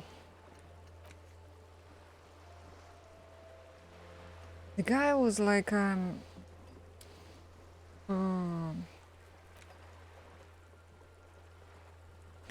guy was a guard or something from the union.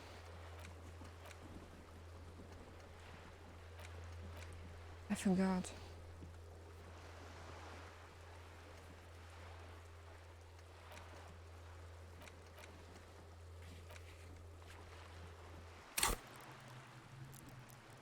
He was somehow connected to the union. Excuse me, from whom did you hear about this lynching? I first heard it from the boyar at the gates. The one whose very name advertises his aversion to work. I think he said it was, "Call me mañana." This checks out.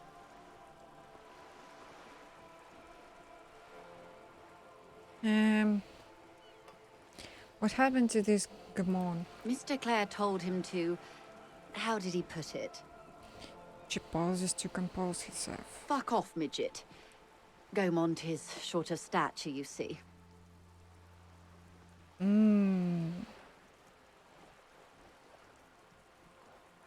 Okay then. Yes. Keep in mind, this is a negotiator Mr. Clare has worked with before, and who was more than fair with him and the Union. But was he really? The scabs at the gate, did you put them there? The scabs? You mean the huddled masses of Jamrock, come to plead for work where the Union refuses to?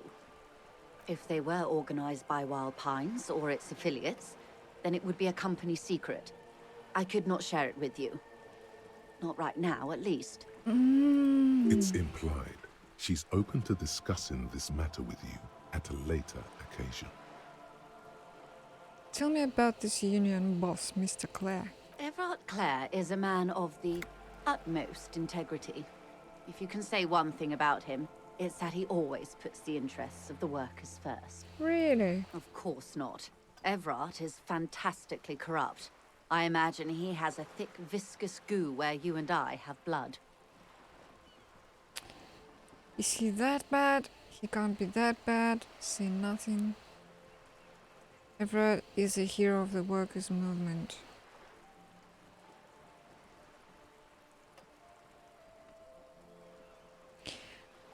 If you can say one thing about him, it's that he always puts the interests of the workers first. And that was sarcasm. Okay, he can't be that bad. He is the most corrupt individual I have ever seen, and I deal with men like him for a living. If there is anyone more venal, more irredeemably nepotistic, then it's his twin brother, Edgar. This is all emotional, you know, she doesn't really say anything. Yes, Edgar looks exactly like his brother, except for that lazy eye.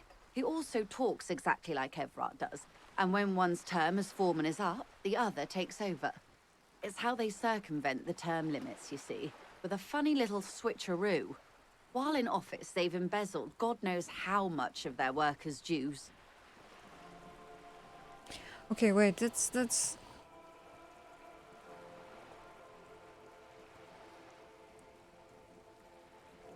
The union boss. What about the union itself outside the brothers' glare? The Débardeurs Union was once a perfectly normal institution. 20 years ago, anyway. It must not have been easy to establish under the Emergency Act, but they did it. I can respect that. Organized labor at its best, as they say.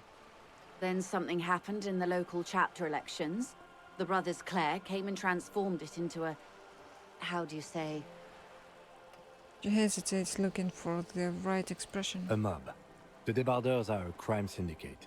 Sad as it may be, I suspect we'll be forced to cooperate with them. Refreshingly honest, officer.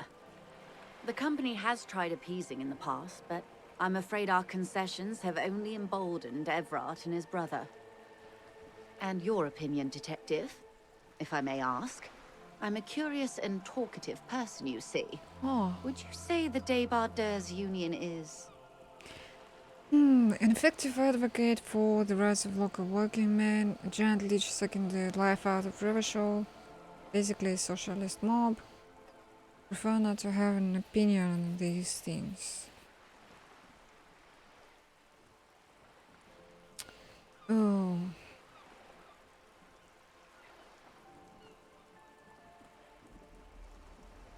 But then again, she said that they have successfully negotiated for medical plan, something about the pay, so it is effective.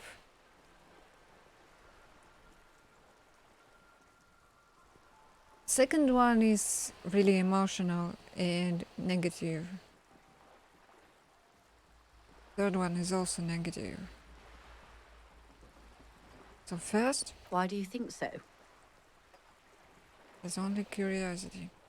Between Everard, the human leech, and Measurehead, this union sounds like a motley crew. I'm into it, wink. Sounds like they're all Revachol. I'm all Revachol too. To hell with the rest. A good labor man. Can't fault them for little corruption. Yeah.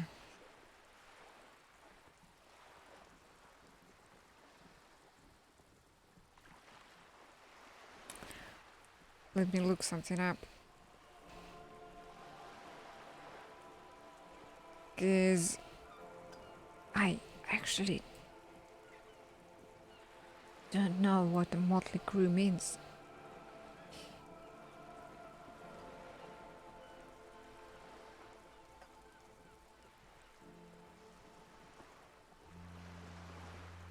A group of people of mixed backgrounds, especially one with a common goal. Aha.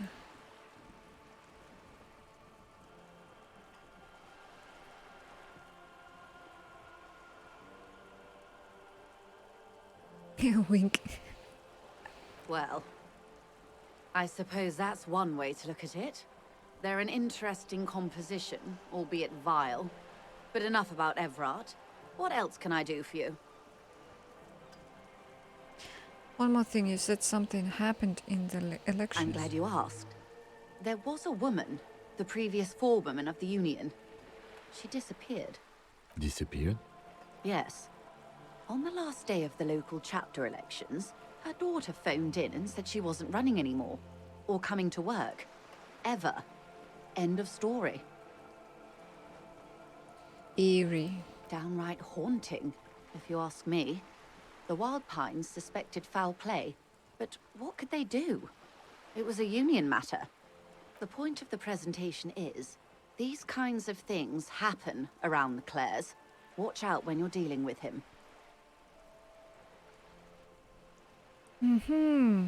Thank you for your concern, ma'am. We'll be just fine. Let's change the topic. Of course. How else can I help? What can you tell me about this lynching? Quite a few things, I'm afraid. She falls silent for a moment, contemplating something. The information I'm to share with you includes sensitive trade secrets. For the sake of my employer, I have to ask for your names and badge numbers. Oh no, my badge. Of course, ma'am. We should have introduced ourselves. I am Lieutenant Kitsuragi from Precinct 57. And this is my colleague from Precinct 41. I'm afraid he doesn't have his badge at the moment. I hope mine will suffice. How curious. Why is that, Detective? Awkwardness washes over the conversation. The woman doesn't like this turn of events. Remember when my partner told you I'd recently suffered from an unusual medical episode? My lost badge is related to it. I see. So, are you saying you lost your badge during the course of this episode? It's possible. After a night of heavy drinking, I lost all memory of my life in the world. Or could have eaten it for all I know. I don't remember anything. This world, this city, nothing.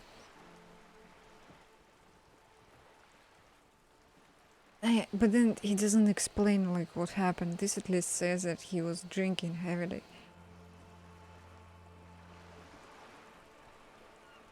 Or just go with yes. The first one, I feel Oh like. dear. I suppose this does explain some of the more curious turns in our conversation. She must have been suspecting something for a while now.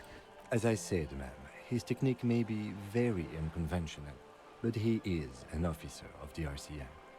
Of course, I sympathize. But I'm afraid I simply can't share anything more until I've seen that badge. Damn it! She's a professional negotiator. She should be open to some sort of mutually beneficial arrangement.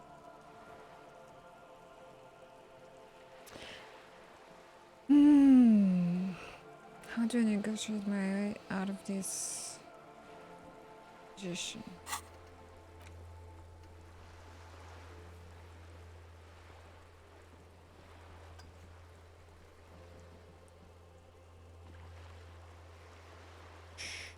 So, this is a red check.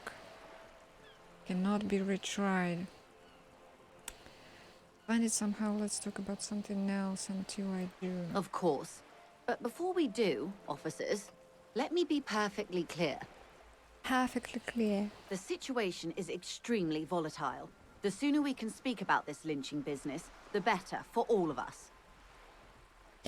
You seem smart. I need someone to give me a lowdown on this reality we're in. No, wait. Oh, rich. Can I have some money? This reality. Yes, reality is your side case. An experimental side case.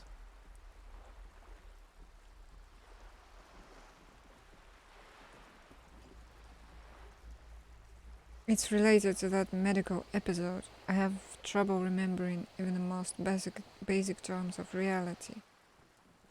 Actually, now is not a good time. No time to explain. No time to explain. Just give me the lowdown. I am conducting a personal investigation into the world I find myself in. Maybe this second. Ah, yes. The episode. Sounds like an acute case of encephalopathy, now that I think of it. Don't be phased, madame. He functions perfectly well. He only needs a lowdown on all of reality. All of reality.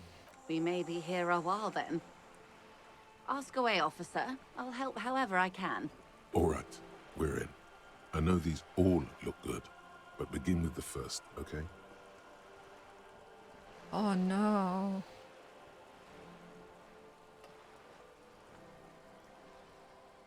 What's with my thoughts?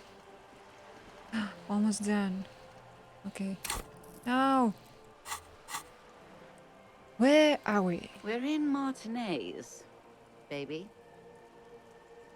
Baby? A casual term of endearment popular among the 50-plus crowd. It's a disco holdover, pay it no heed. I'm a disco holdover myself. Aren't we all? She refers to your corresponding ages. And what is Martinez? Martinez is a district of Revachol. A very small district tucked away near the industrial harbour, north of the 881 and Jamrock. You would be excused for not knowing about it. Unimportant, they say. Forgotten, even. Shelled to smithereens during the Revolution. It has its charms, just not this time of year.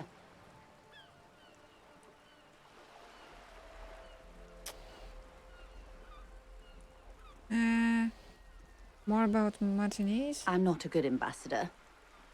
I've only been here once before, as a teenager. Not a lot has changed. There are ruins, a terminal, fishing boats, reeds, boys with boxy shoulders. This place used to be a province, a workers' resort before the city swallowed it and the artillery did its work. The reeds are the real star of the show here now. The further down the coast, the wilder it gets. You mentioned a sea. What sea is this? It's not really a sea, it's the Bay of Revachol. And the bay feeds into the ocean. Are we near the ocean? Yes. We're on an island in an ocean. The world's largest body of water, the Insulindic. Known to the early Revacholians as Les Immensités Bleues, the Blue Immensities.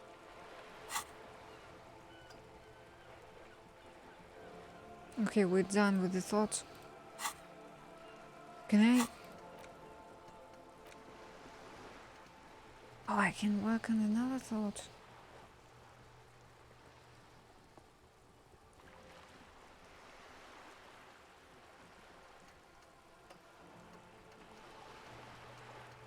Are all these the thoughts I can work on?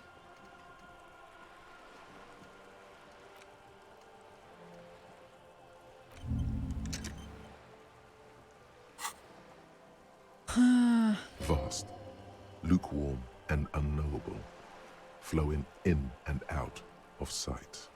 What's the name of the island? Caillou, as you already know. Imagine a pebble. A smoothed-over pebble amidst a great blue sea, misshapen, cracked. The cracks are the River Esperance. We're in the delta of this river, on the 6th branch, the Martinez distributary. It is clear this pebble is of enormous value to her. And to humanity at large. Okay, that's Martinez. What's Revachol? Revachol? Revachol is what you call a city. What kind of city? The great kind. As if it's self-explanatory, beyond patriotism, a fact. What makes it great? History, detective. They built this city to resolve history. Our part in it, at least. Our centuries. Okay, who built this city? The nations of the Occident, or migrant workers from Seminine and Ile Marat, depending on your creed. The nations of the Occident, or migrant workers from the Seminine and Ile Marat. When was Revachol built? In the DeLorean century. 380 years ago. And why will it resolve history? They say it's where the terrible questions of our time will be answered. The tensions are highest, the fault lines deepest. By that I mean conflicts. Ideological conflicts. The stuff of men. Why here? We are standing on a fertile, self-sufficient island able to sustain up to 200 million people. In the middle of the Insulindic Ocean, The world's connective tissue. It's where the money is.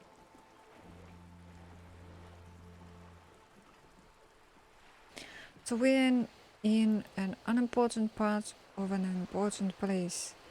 So we're pretty much at the center of the world, so we're on the periphery, basically nobody's. The first one. I think it's fair to say so. Martinez is about... She points across the water where the skyscrapers rise. 22 kilometers from the center of the world. That soldering iron is the bank of the world building. The bottom floors are Insiacom. Coalition government, Insulindian Mission Command. Look to the sea. Silence. She lowers her hand. The water, the light. It's as though you're seeing it for the first time. There is no recognition, only the immensity of the sea and the cold radiating from it.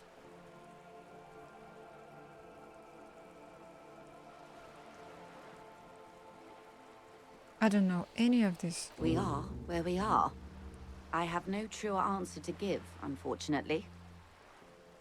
She watches you closely as you scan the horizon. What is the other thought?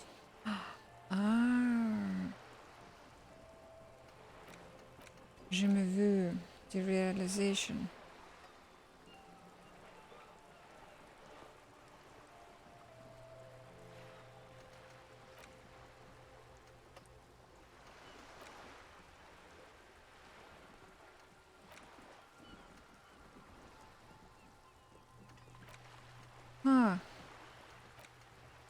And it will give me nothing really. How do I unlock new things there? Unlockable. Unlock a new slot to research the thoughts. I think it can go only one at a time. This is one thought you need to complete. Where are you? Was there something else you wanted to know? I remember something about a lowdown. This has been informative. Thank you, ma'am. I'm sure my memory-impaired partner has many more questions to ask, about even more fundamental aspects of reality. Might I suggest not asking them all right now? Ma'am, Messier will be here later too, and tomorrow. Isn't that true, ma'am? Absolutely. My commitment here is long-term. But once I'd be lazy if I don't do it all now. Oh, of course not. You are already diligent for getting this far, and diligent boys remember where they left off. Indeed. I'm always at your service. What times are these? What is this acute encephalopathy? What are you? What is this? Spread your hands. Okay, we are low on esprit de corps. That's a white check. Very low, 17%. Really low on conceptualization. What is reach for something fundamental? Think of something close to you. Okay. Glad to have been of assistance. The little that I know. Anything else? You seem rich. Can I have some money? Is what you want to say, but it isn't that easy, is it? Why not? Look at that lady. Take a gander. Squint your eyes, bub. What nice fabrics. Why, yes. Tucked away under that sturdy green raincoat, almost rustic in its simplicity, a silk shirt and matching scarf around her gentle throat, while dull orange pearls hang from her earlobes, red from the cold. Her light green eyes scan you, full of knowledge and worry, wealth and all its possibilities. These are the kind eyes of the rich man that seem to say everything is possible, within reason.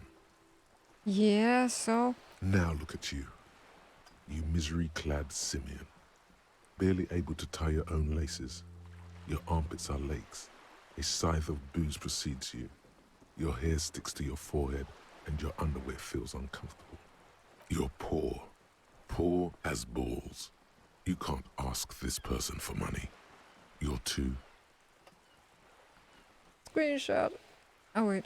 Wait. I just roll up.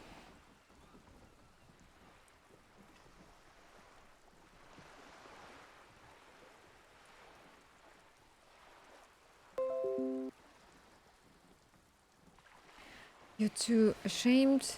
I'm not ashamed. What is this feeling? I've never felt it before. I'm a goddamn working man. I'm not ashamed to shake this leech for some dough. Dough. As I should be for even considering it. This is a woman and I'm a man. Yes, I should make my own goddamn money by now. Ashamed? I don't know, I felt it before. Shame? You haven't really been in the presence of gentlefolk either, have you?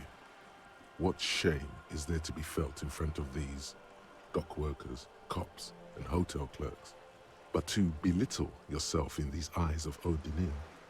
As I was saying, if there's any way I may be of assistance, please don't hesitate to ask.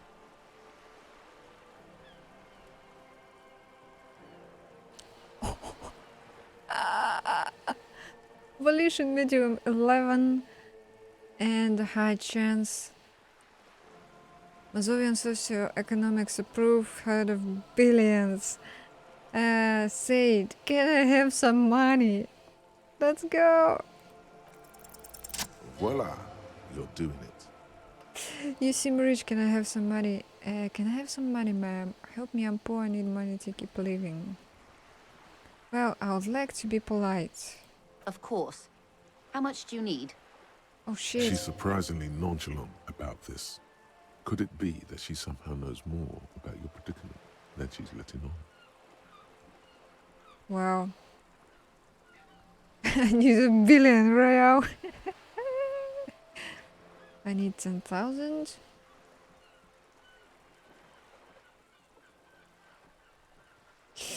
Can I save? No.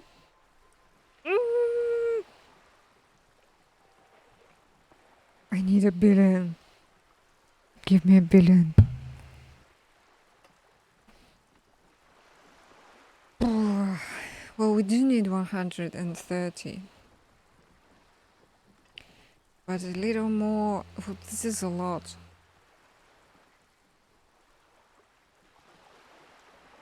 Can I ask for more? This seems pointless. A billion.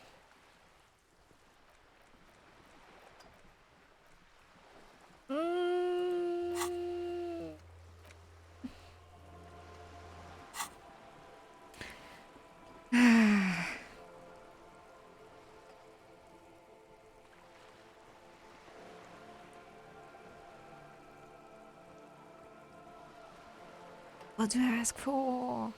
Billion? Billion. Let's go for a billion. Excuse me, sir. I don't have a billion real.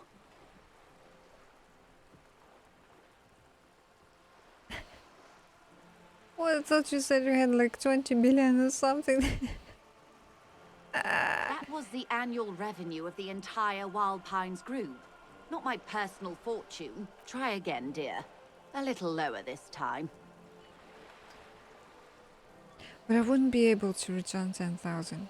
Okay, fuck it, 130. That's a good sum. Not too small. Not fantastically large. Like a billion. She reaches into her raincoat and pulls out a zip bag made of see-through plastic. She removes a few notes and hands them to you. The paper is cold and oily to the touch. So, I hope I didn't just bribe you, officer. It may not be technically illegal under the Emergency Act, but still. Okay, you bribed me alright, or I'm an honorable policeman, one of a few good men in Rochelle. Funny that you're worried about this and not your ruthless exploitation of the entire human race.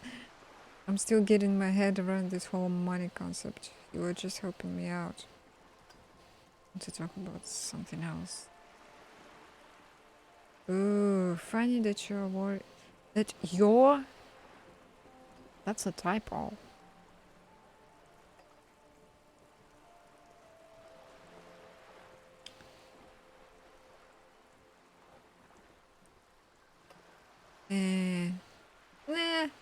You're right, ma'am, that donations are permitted under the Emergency Act, unseemly as it may be, as long as they are properly logged with the precinct. Which he most certainly will do. Now, how else can I help the RCM today, besides supplementing its salaries? More questions about reality? More lessons in basic reality? My favorite part of the day. Go ahead, ask me anything. What is this acute encephalopathy? It's a neurological disorder caused by a lack of vitamin B in the brain. Symptoms include a retrograde amnesia. It's quite serious. You should get yourself checked out. She conveys it in short, cold bursts, trying not to invest too deeply in the condition of this doomed detective, in case he goes down later, souring the entire portfolio. I know you've got a lot riding on me. I won't let you down. What causes encephalopathy? Got it. What? Got a lot riding on me? I won't let you. What causes? Well, it's either bariatric surgery or long-term alcohol use. It's probably from the surgery then. I am smart.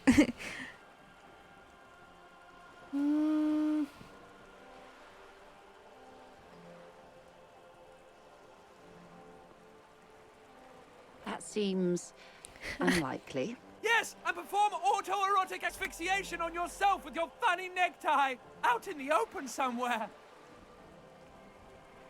The tie has spoken. What times are these? These are unimportant times, Detective. You and I were born after the dust had settled. 1,000th of a second too late. Too late for what? For the big time. Her eyes light up. There's a flash of teeth. What's the big time? The revolution. Ah, and what is this revolution I keep hearing about? It's quite easy. Every 100 years or so, our species gets together to decide what's next, who gets shot in the head, and who gets the mineral rights. It's a real kerfuffle. And who got the mineral rights? The liberals got the mineral rights. And by mineral rights, I mean everything.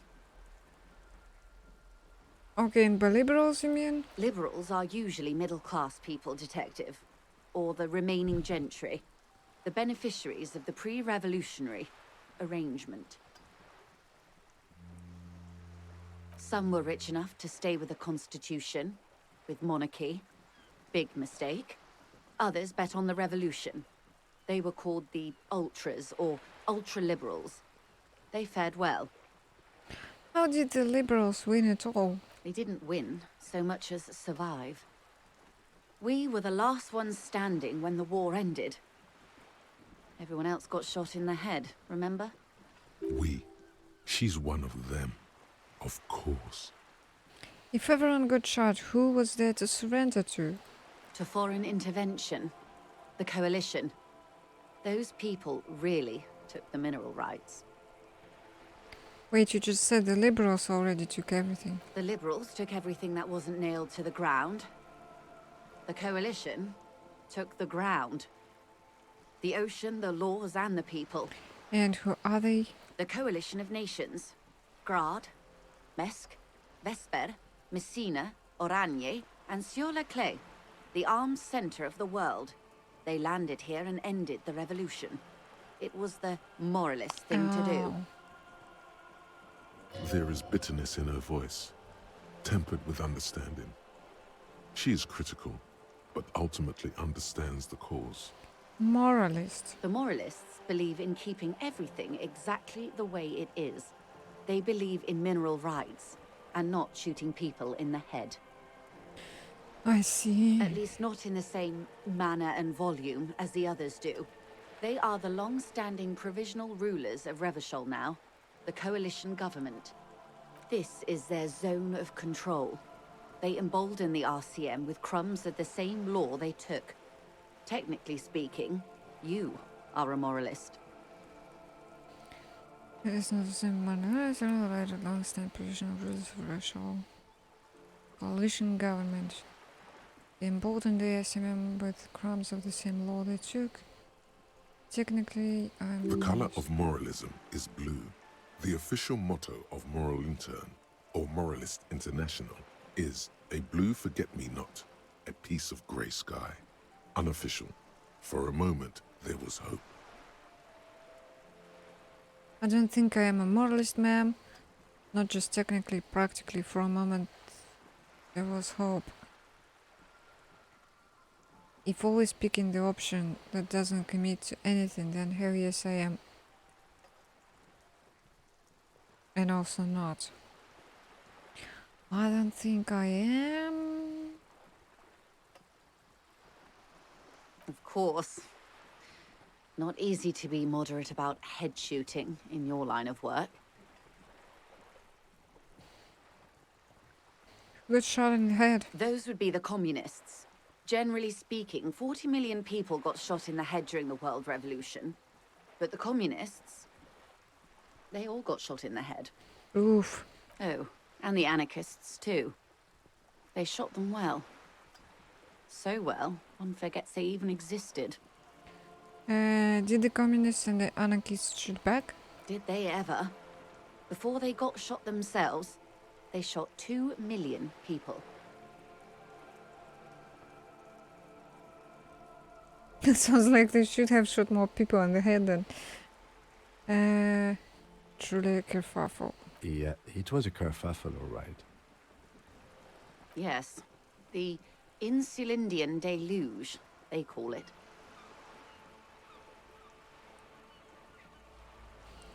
Anyone else get shot in the head on the opposing side? Oh, lots of people.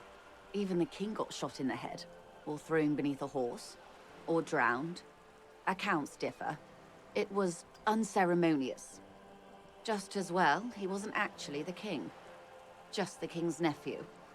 The real king abdicated and lived out a long and productive life as a venture capitalist in Grad.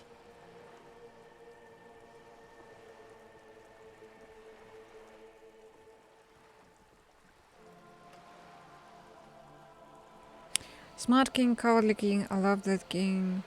Fucking communists, or I don't care about kings. Tell me one more thing. About head shooting? When was this kerfuffle? The turn of the century revolution? Don't answer it. It's a trick question. The revolution began in '02 on the Isla of Grad, though by the end, nearly the whole world had gotten involved. Who started it? It wasn't a who, but a what. A pandemic of Zarat, a particularly virulent prion disease, which the authorities in Grad proved unable to contain. Then Mazov came along and overthrew the government. Oh shit. They had the pandemic, and then communists arrived and tried to overthrow the government. And then all communists got shot in the head. And centrists took power. And what did this Tsarath do? What was Tsar? What did it do? It made people overthrow their governments. Oh, really? Of course not. It was a highly infectious microorganism that destroyed brain tissue. The actual causes of the revolution were material. The pandemic only provided the spark. Where did it spread from there? From Revachol and Grad? Not far. The world managed to cauterize itself. Mazov's government was overthrown in '08, and the coalition crushed the Revachol commune 2 years later. It was the end. What came next? Why? You and I, officer. Our lives in the zone of control. Something tells you her life and yours are not that similar. Maybe it's because she has a boat and you have that necktie? A pair of pants? Our lives are very different from each other. No doubt. But we share the same time and position on the planet's crust. That counts for more than you think. What is the zone of control? A city-state divided into free market zones under the everlasting interregnum of the Coalition of Nations. And you, of course, the citizens' militia. The clatter of typewriter keys fills the main hall of the reappropriated silk mill. Precinct 41. Chad Tilbrook presses enter. Outside, Officer Elfboy Williams slams the door of an armored motor carriage. The zone of control is the third incarnation of Revachol, after the failure of the suzerain and the commune. And what happened in the rest of the world? Modernity. They developed the marvels of the inter-eastlery communication. Telematic milieus, radiation, colored plastics. Meanwhile, in Revachol West, the aftermath continues for the 5th decade. Oof, so we're behind the times. That's terrible. 51 minus 8 equals 43. Wait, so you're saying it's been like this for 43 years? Time flies. What have you been doing all this time? The 20s saw a decade of urban war, west of the river leveled, offshore platforms in flames. Still, it's regarded as an improvement on what came before. 08 to 19 was simply hell. And after that? The 30s? Things settled down in the 30s. Revachol East transformed itself into the world's largest tax haven, with the international community's blessing. For the first time in a long time, it seemed like things were going somewhere. Were they? No. It was a market mirage fueled by cocaine and quantitative easing. The 40s dispelled it like a cold splash. An Isla-wide hangover, you might say. And here we are. Oh, this is so painful and familiar. Like, actually, very relevant to the history we've lived through. Welcome to reality, baby. New skill point.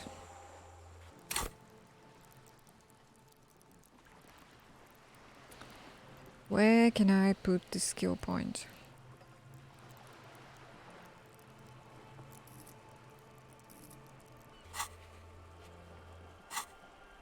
For her to be where she is, Wild Pines Group must have picked the right side.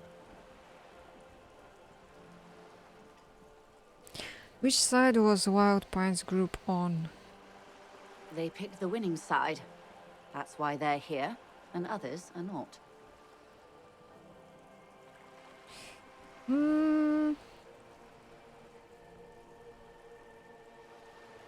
They got lucky? Perhaps it wouldn't have turned out that way had I been in charge.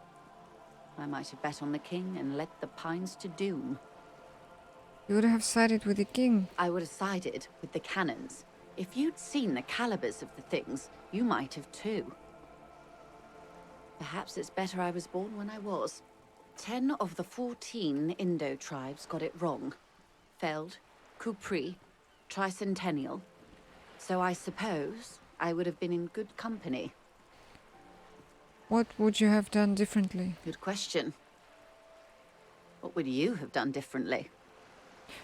Asked you why you know this. I would have sought a medical solution. Sounds like Zarath drove those people mad. I would have killed more. I would have positioned myself very precisely. I would have made it out with the mineral rights.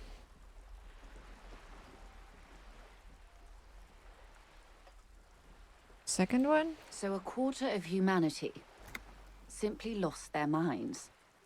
And how would you stop a prion, a complex folding protein, unlife, with a technology 50 years ago?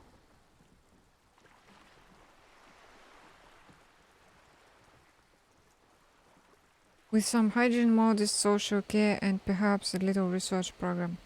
Liquidate the rabid prion infested dogs who want to kill everyone with cleansing artillery fire. Wow. Genocide. With privatized healthcare and a work ethic that does not turn your brain into sponge tissue. Okay, maybe it's impossible. What happened had to happen and always will. First, Good hygiene. Really. A very moderate solution to an extreme problem. It's those sort of half measures that doomed the authorities in Grad. When they failed to step up, Marzov and his party stepped in. In this particular case, maybe a more robust state response might have been appropriate. Opinions expressed here do not reflect the official position of the RCM.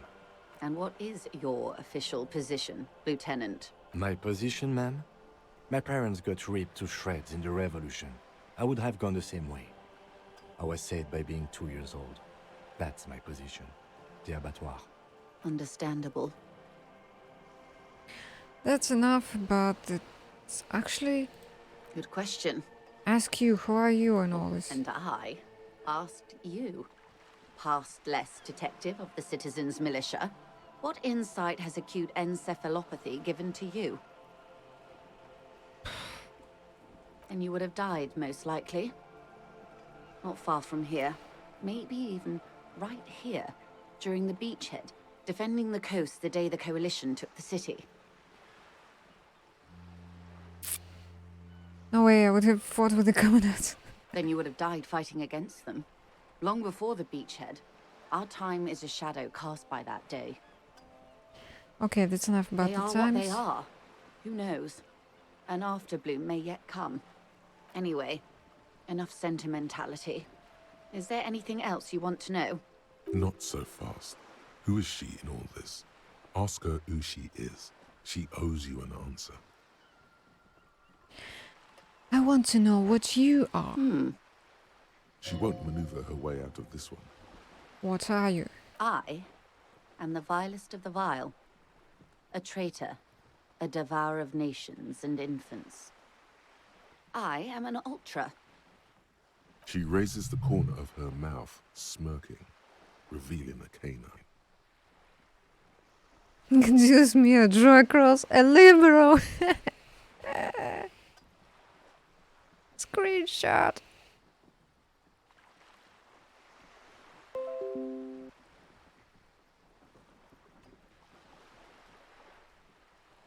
Cool, I liberate pretty hard myself. I don't understand what is so vile about that. Draw across. Yes. I am the nether creature of the Forbidden Swamp. I pushed the king under a shit wagon and betrayed the revolution. My kind surrendered the nation to financial colonists. I can see you thought we'd gone extinct. After all, no sane person identifies as an ultra-liberal anymore. Not in broad daylight. You're a centrist at heart. A real moralist, no? Tell me, now that I've uncoiled myself, do you find me frightening? In her green eyes, you see a mixture of truth and self-satire. Decades of guilt and pride. You're a monster, I forgive you, but only because you're charming. I don't care.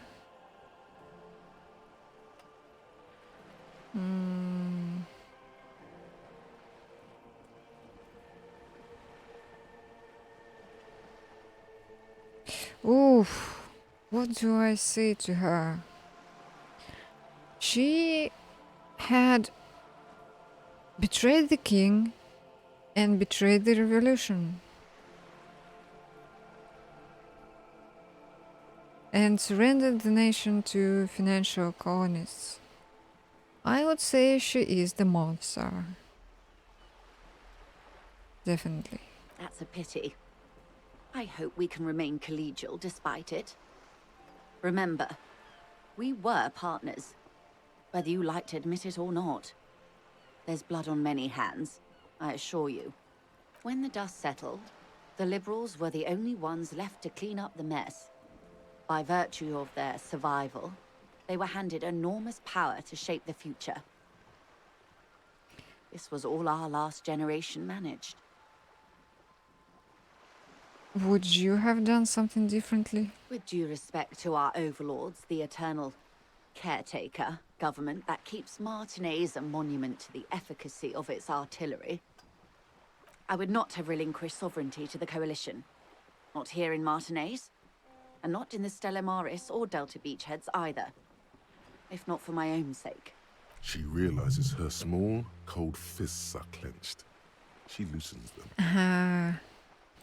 Then for my daughters. We had an obligation to defend our sovereignty. We should have burned the whole Isla down rather than let them have it. Dark orange flames reflect in her green eyes. An oil fire on the ocean. That would have been the smart thing to do. Your page shirt, a smart woman. Perhaps. My intellectual vanity will be my undoing. You're no dummy yourself.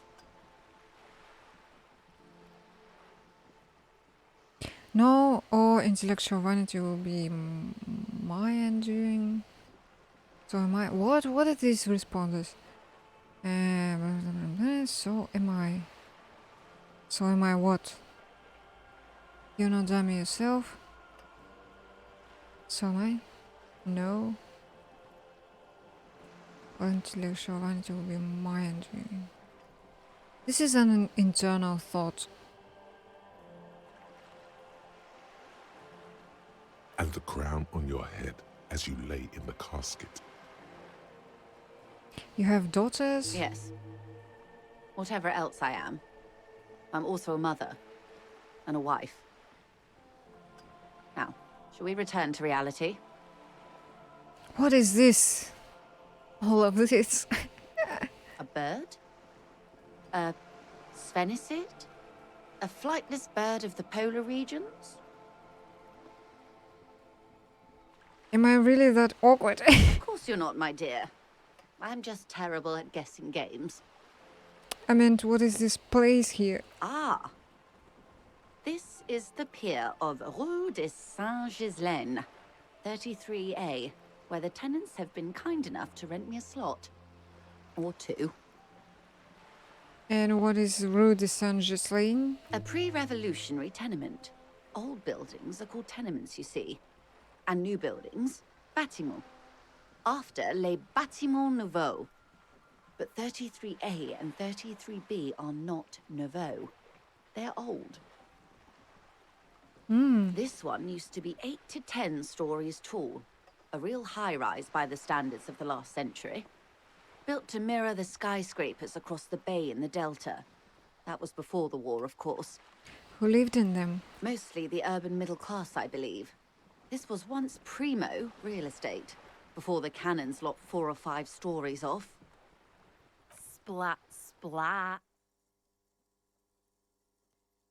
From a dilapidated balcony, Cindy the Skull gives Joyce the evil eye, a red paintbrush held to her throat. Oh, she painted the thing. Wonderful.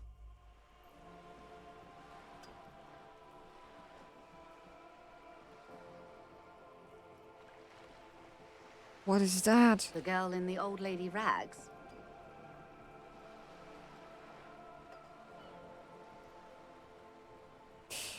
Yes? Looks like a sullen and rebellious member of a teen infraculture. Infraculture? Yes.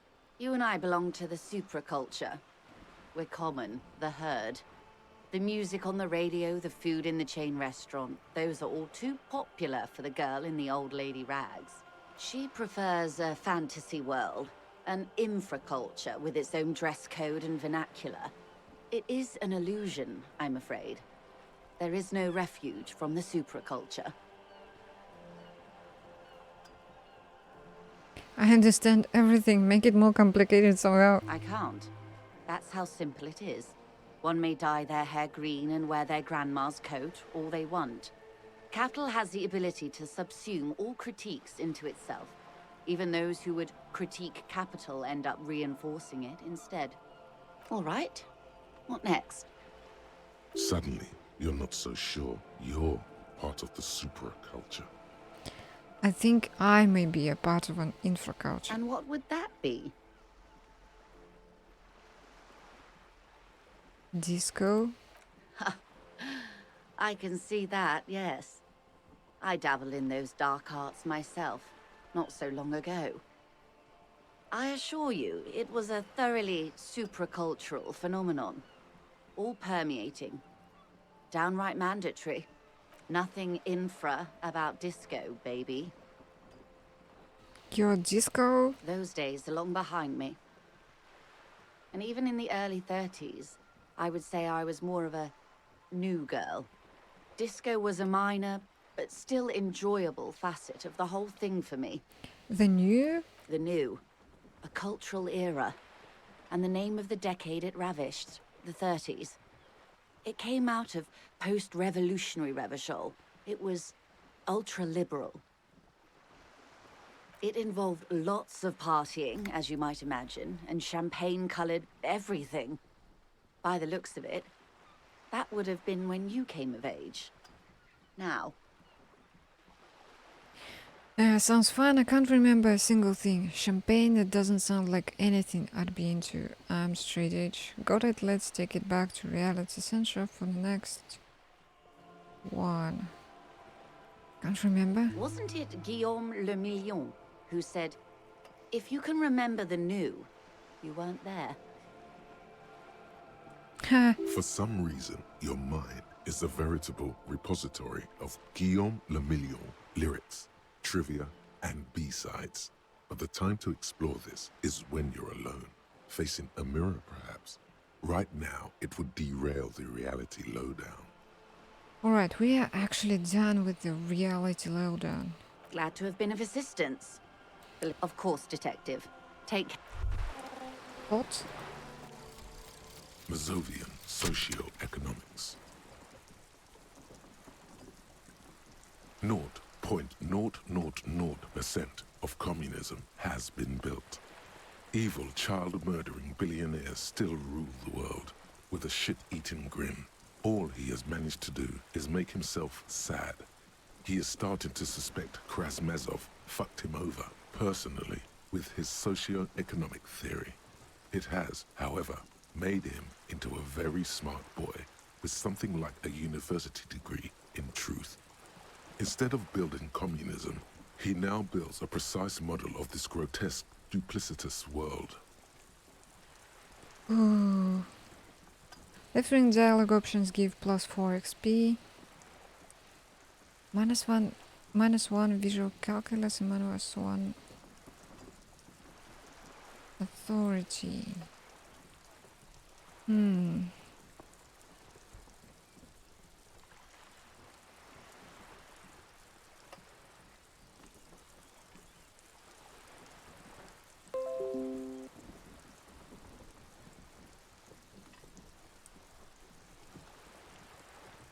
I wish Windows has stopped doing the bloom. Stop it. Notification settings. Sound. Turn it off.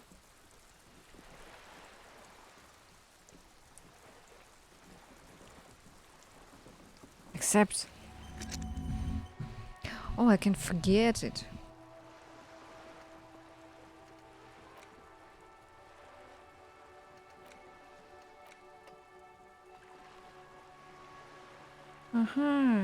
Interesting.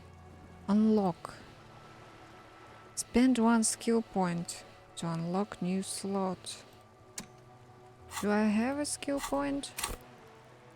I do.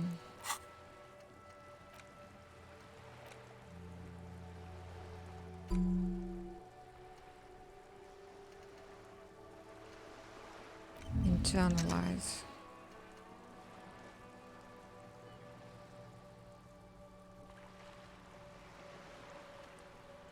Okay, I'm not sure if there's like a connection between them. Or is it just, you know, I'm thinking what's there to think.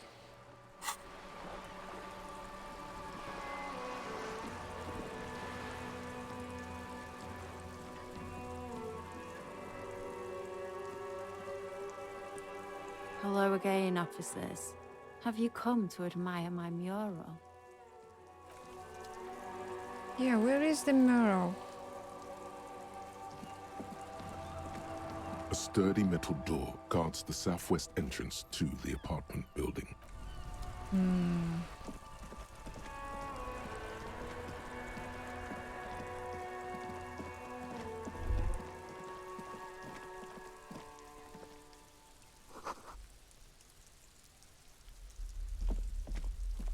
see a we young can man chat on with this a guy. balcony nursing a cigarette. His eye. Not looking for any trouble, officer.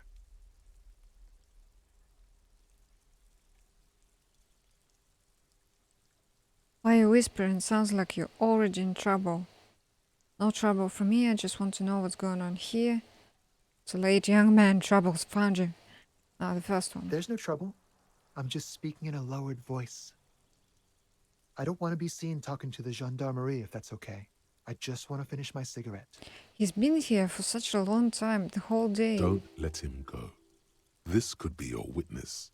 The balcony has a great view of the whole thing. Actually, the gendarme really needs to talk to you. Is it really that important? Like a nervous cat, he keeps stealing looks at the neighboring windows. All right, but make it quick. Once I finish this cigarette, I have to run. Looks like you've got a good view of the Wallens' backyard. Can you tell me anything about the hanging? I'd even go so far as to say that the view is a little too good, my dear gendarme. Do you have an estimate of when the body will be taken away? We will remove the body as soon as possible. Now tell us, where were you last Sunday? Oh. You already asked me that, didn't you?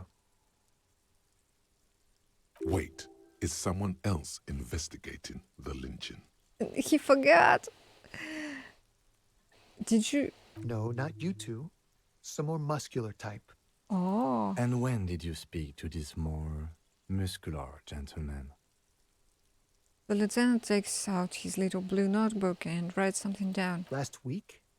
I don't know. Look. He looks around the courtyard again. Old patio, chairs, and dead houseplants litter the scene. He's an actor, declaiming a soliloquy. See how you hang on his every word? You didn't answer the question. What were you doing last Sunday? I had a friend over. What kind of friend? It was my Sunday friend. A Sunday friend. How intriguing. What's your friend's real name? Did he see something? He doesn't reply, gesturing no with his cigarette. Under the dull and darkening sky, the neighboring windows stand silent. Can you tell me your name? My name? My name is Martin Martinez. That's definitely not his real name. You're not actually called that, are you? No, of course not. Could you please lower your voice? All right, we'll talk later. No. We won't. Now, if you'll excuse me, I really need to get going. Suggestion.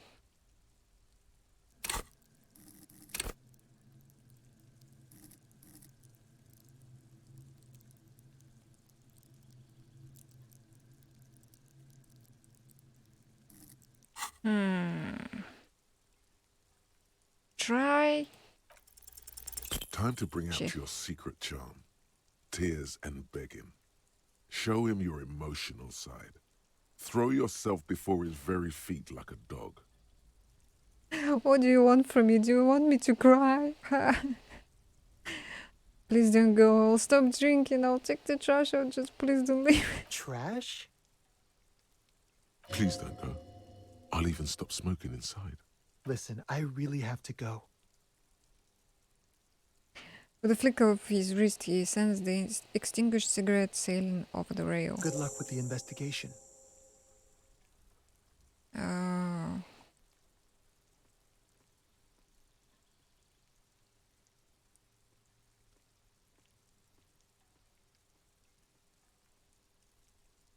He's gone. We should run after him, see where he went. No point in running. Tenements like these often have multiple exits. If he doesn't want to talk to us, then he'll know how to hide himself.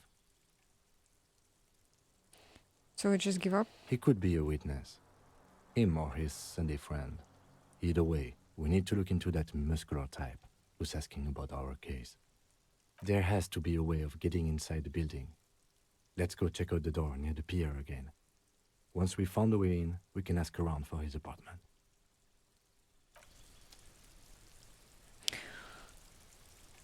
Okay, but Must be another way into the building. not a splattering of bullet holes on this wall. What door?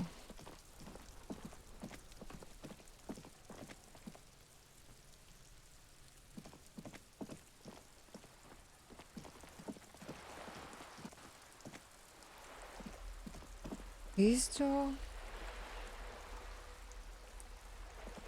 Well, we need a badge, I think. A sturdy metal door guards the southwest end. This could be a way into the apartment building the smoking man vanished into. Good. We had enough problems with bums and drunks and thieves loitering in the hallway. You have no business here. Authority. Convince her. You're well versed in the kind of threatening legalese that implies criminal liability, but in fact has no meaning whatsoever. Am I? Ma'am, your non-compliance is hindering a police matter and may be forced to refer for you for potential prosecution. Whoa! Obviously, look at that vague yet threatening stuff spewing forth from your mouth. I know my rights, and don't you mom me, boy. Miss, would it help if we offer to show you our badges? Ah, it's like a carrot to the stick, sort of. Hold your horses. Yeah. I don't care about your stinking badge. Just come in.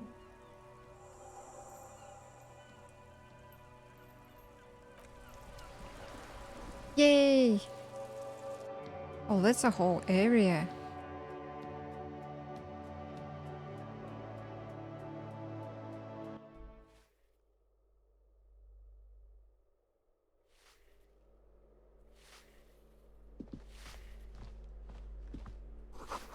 The graffiti says a firing squad for the rich.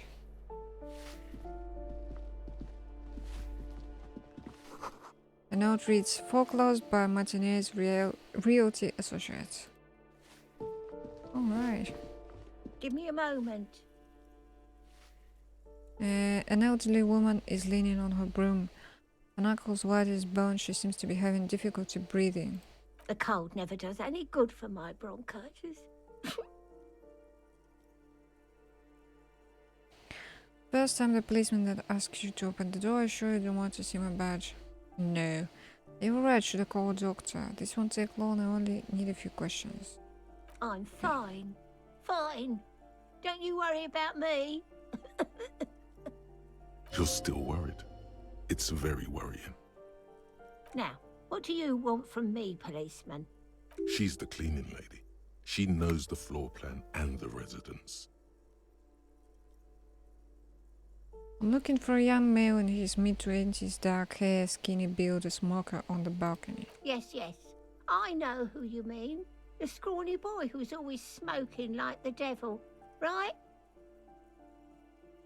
She looks at the other end of the hallway. Somewhere in the building, a child starts crying. You hear a radio tuned to a talk show and someone taking a shower. What's he in trouble for? No trouble, just want to talk to him. Do you know where he lives? Talk?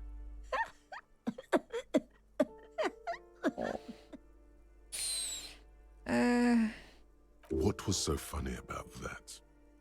He lives upstairs in room 28. Go to the balcony. It's one of those doors there. He's usually home in the evening. Thank you. We should go check out his apartment on the balcony. See if he's home. And who are you? I'm no one. Just an old woman who cleans these hallways. Do you live here? If you can call it living. I have a little room upstairs right next to the coal room. It's barely bigger than a closet. But I don't complain, no. I have my bed and my aching bones to keep me company. And that's all I need from this world. She hasn't spoken to anyone for a while. Even her sentences feel rusty. I have a few questions about those apartments. Ask away, policeman. What can you tell me about Cindy? The artiste? Nothing I can do about her, I'm afraid. She ruins the walls faster than I can clean them. Still, she leaves an old lady to her business. More than I can say for others. And do you know who lived in the folklore department? The hell am I supposed to know? Another nut job, I assume. She mumbles some kind of a response, then hacks something into her handkerchief. Okay. Number 8, the mailbox is overflowing. Let's go out on the balcony. And talk to Cindy.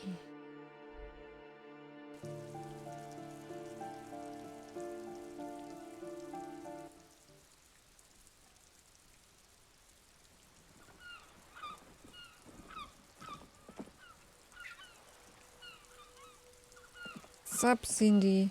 Ooh, the piggies have learned how to saunter up staircases. I didn't think you could do that with hooves. But here you are. Let's try to revolt. You're in trouble now, little lady. We cops don't like closed jaws or unreachable patches. People having hung ground on us. We're old. Yeah, I can see that. Cool mutations. That smell coming from her paint bucket. It's not paint. It's heavy fuel oil. Is that heavy fuel oil? Red dyed heavy fuel oil, intended for exclusive use in government vehicles, to be precise. What did you think I was using? Aquarels? Sucked it out of a cop's fuel tank myself. Back in Jamrock. Oh. She really did it. She's proud of it too. Fumes are bad for you, okay? You'd better hand it over. There's some clever cultural commentary. Something to think about next time you're driving around in your pretty little piggy carriage. Did we I ask ain't no her? snitch, pig. Actually, there is a shortage of people. We weren't put on this earth to make your life pleasant, fucko. Okay, nothing that she can tell us. The door is locked, you can't get in.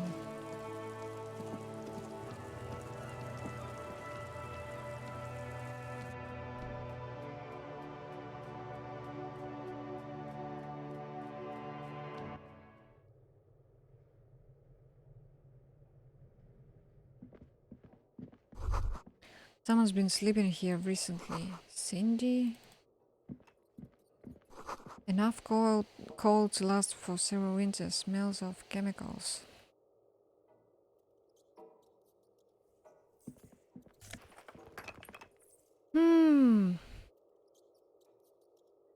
Power Lum Laborer Genes. Lum. And those give me +1 electrochemistry, -1 reaction speed. Ow.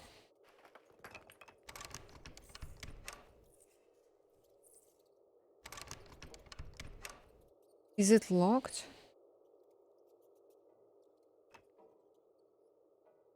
Huh. Yes?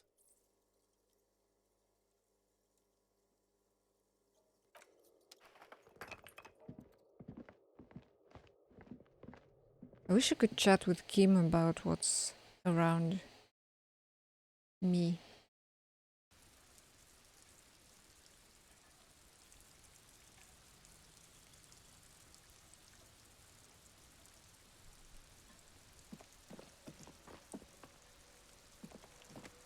There's a box.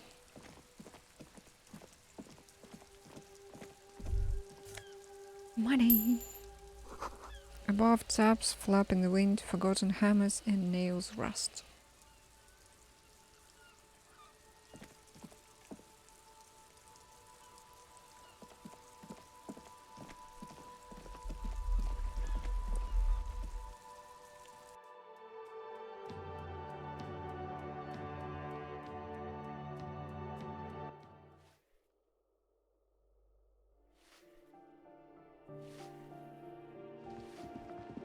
Ooh. Waves crashing in the darkness. Someone has torn down the wall.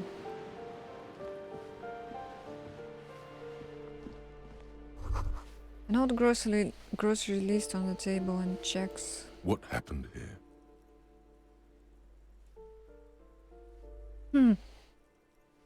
You can't foreclose on an apartment with a hole in the wall. This looks so sad.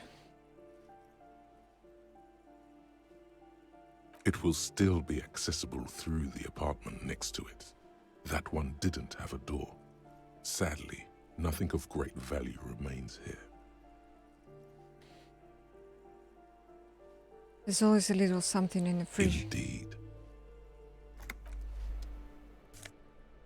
Yeah. So that's a health item. I need actually more magnesium.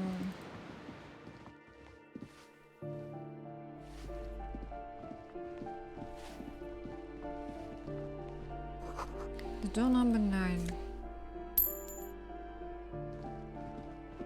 You hear someone walking around inside, rearranging the furniture. The number on the panel says 10.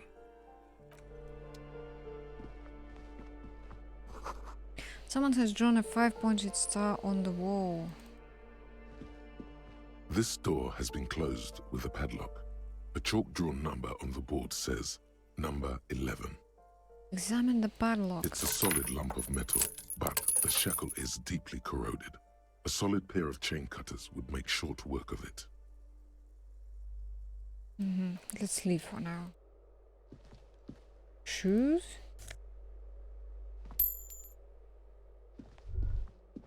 That isn't just a 5-pointed star. It's an inverted white pentagram cradled in a wreath of antlers. The iconography of communism, in other words. It's because symbol The closet. star and antlers was developed in the 6th decade of the last century and quickly adopted by Mazov and the communards during the revolution. Even today, half a century after, the star and antlers retains the ability to evoke hope, disappointment, and fear in equal measure. Why is the star upside down? To symbolize the toppling of the old order. Also, some social democrats were already using it. What's the deal with antlers? The wreath of antlers represents a natural crown. It was about building a society that could exist in accord with the natural world, and at the same time above it. Why white? Because white is the color of peace. What does it evoke in me? Gone. Gone is the glory of hope. Only the scribblings of impoverished students remain in dirty hallways.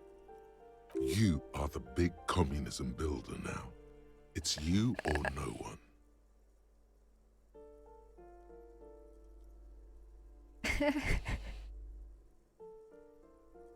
So many screenshots today. Oh, there was something else. Money. That's actually not bad. I will be able to buy books. This box is filled with cleaning chemicals, smells of laundry detergent. What is that? Flip-up glasses, the auditor. How's my authority feeling right now?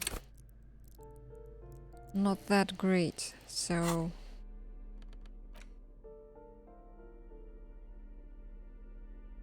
yeah, I don't want to decrease it further. Eviction notices and missing pets are plastered on top of each other.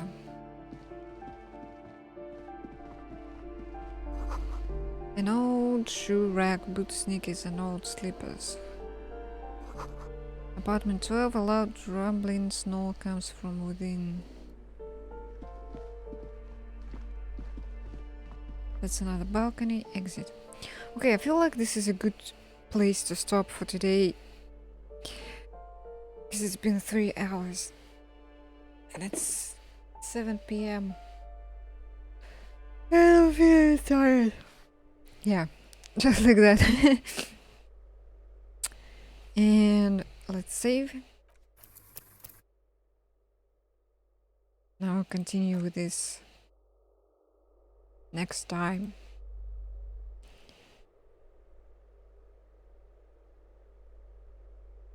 Because now I need to eat and relax and all of that. What's with the thoughts? This one is progressing, this one is progressing. Okay, this one will be done probably the next day.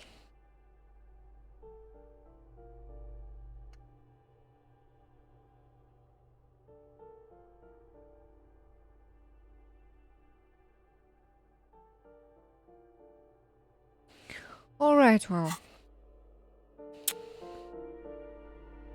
See you next time with more of this. All of this again next time. See you. Bye.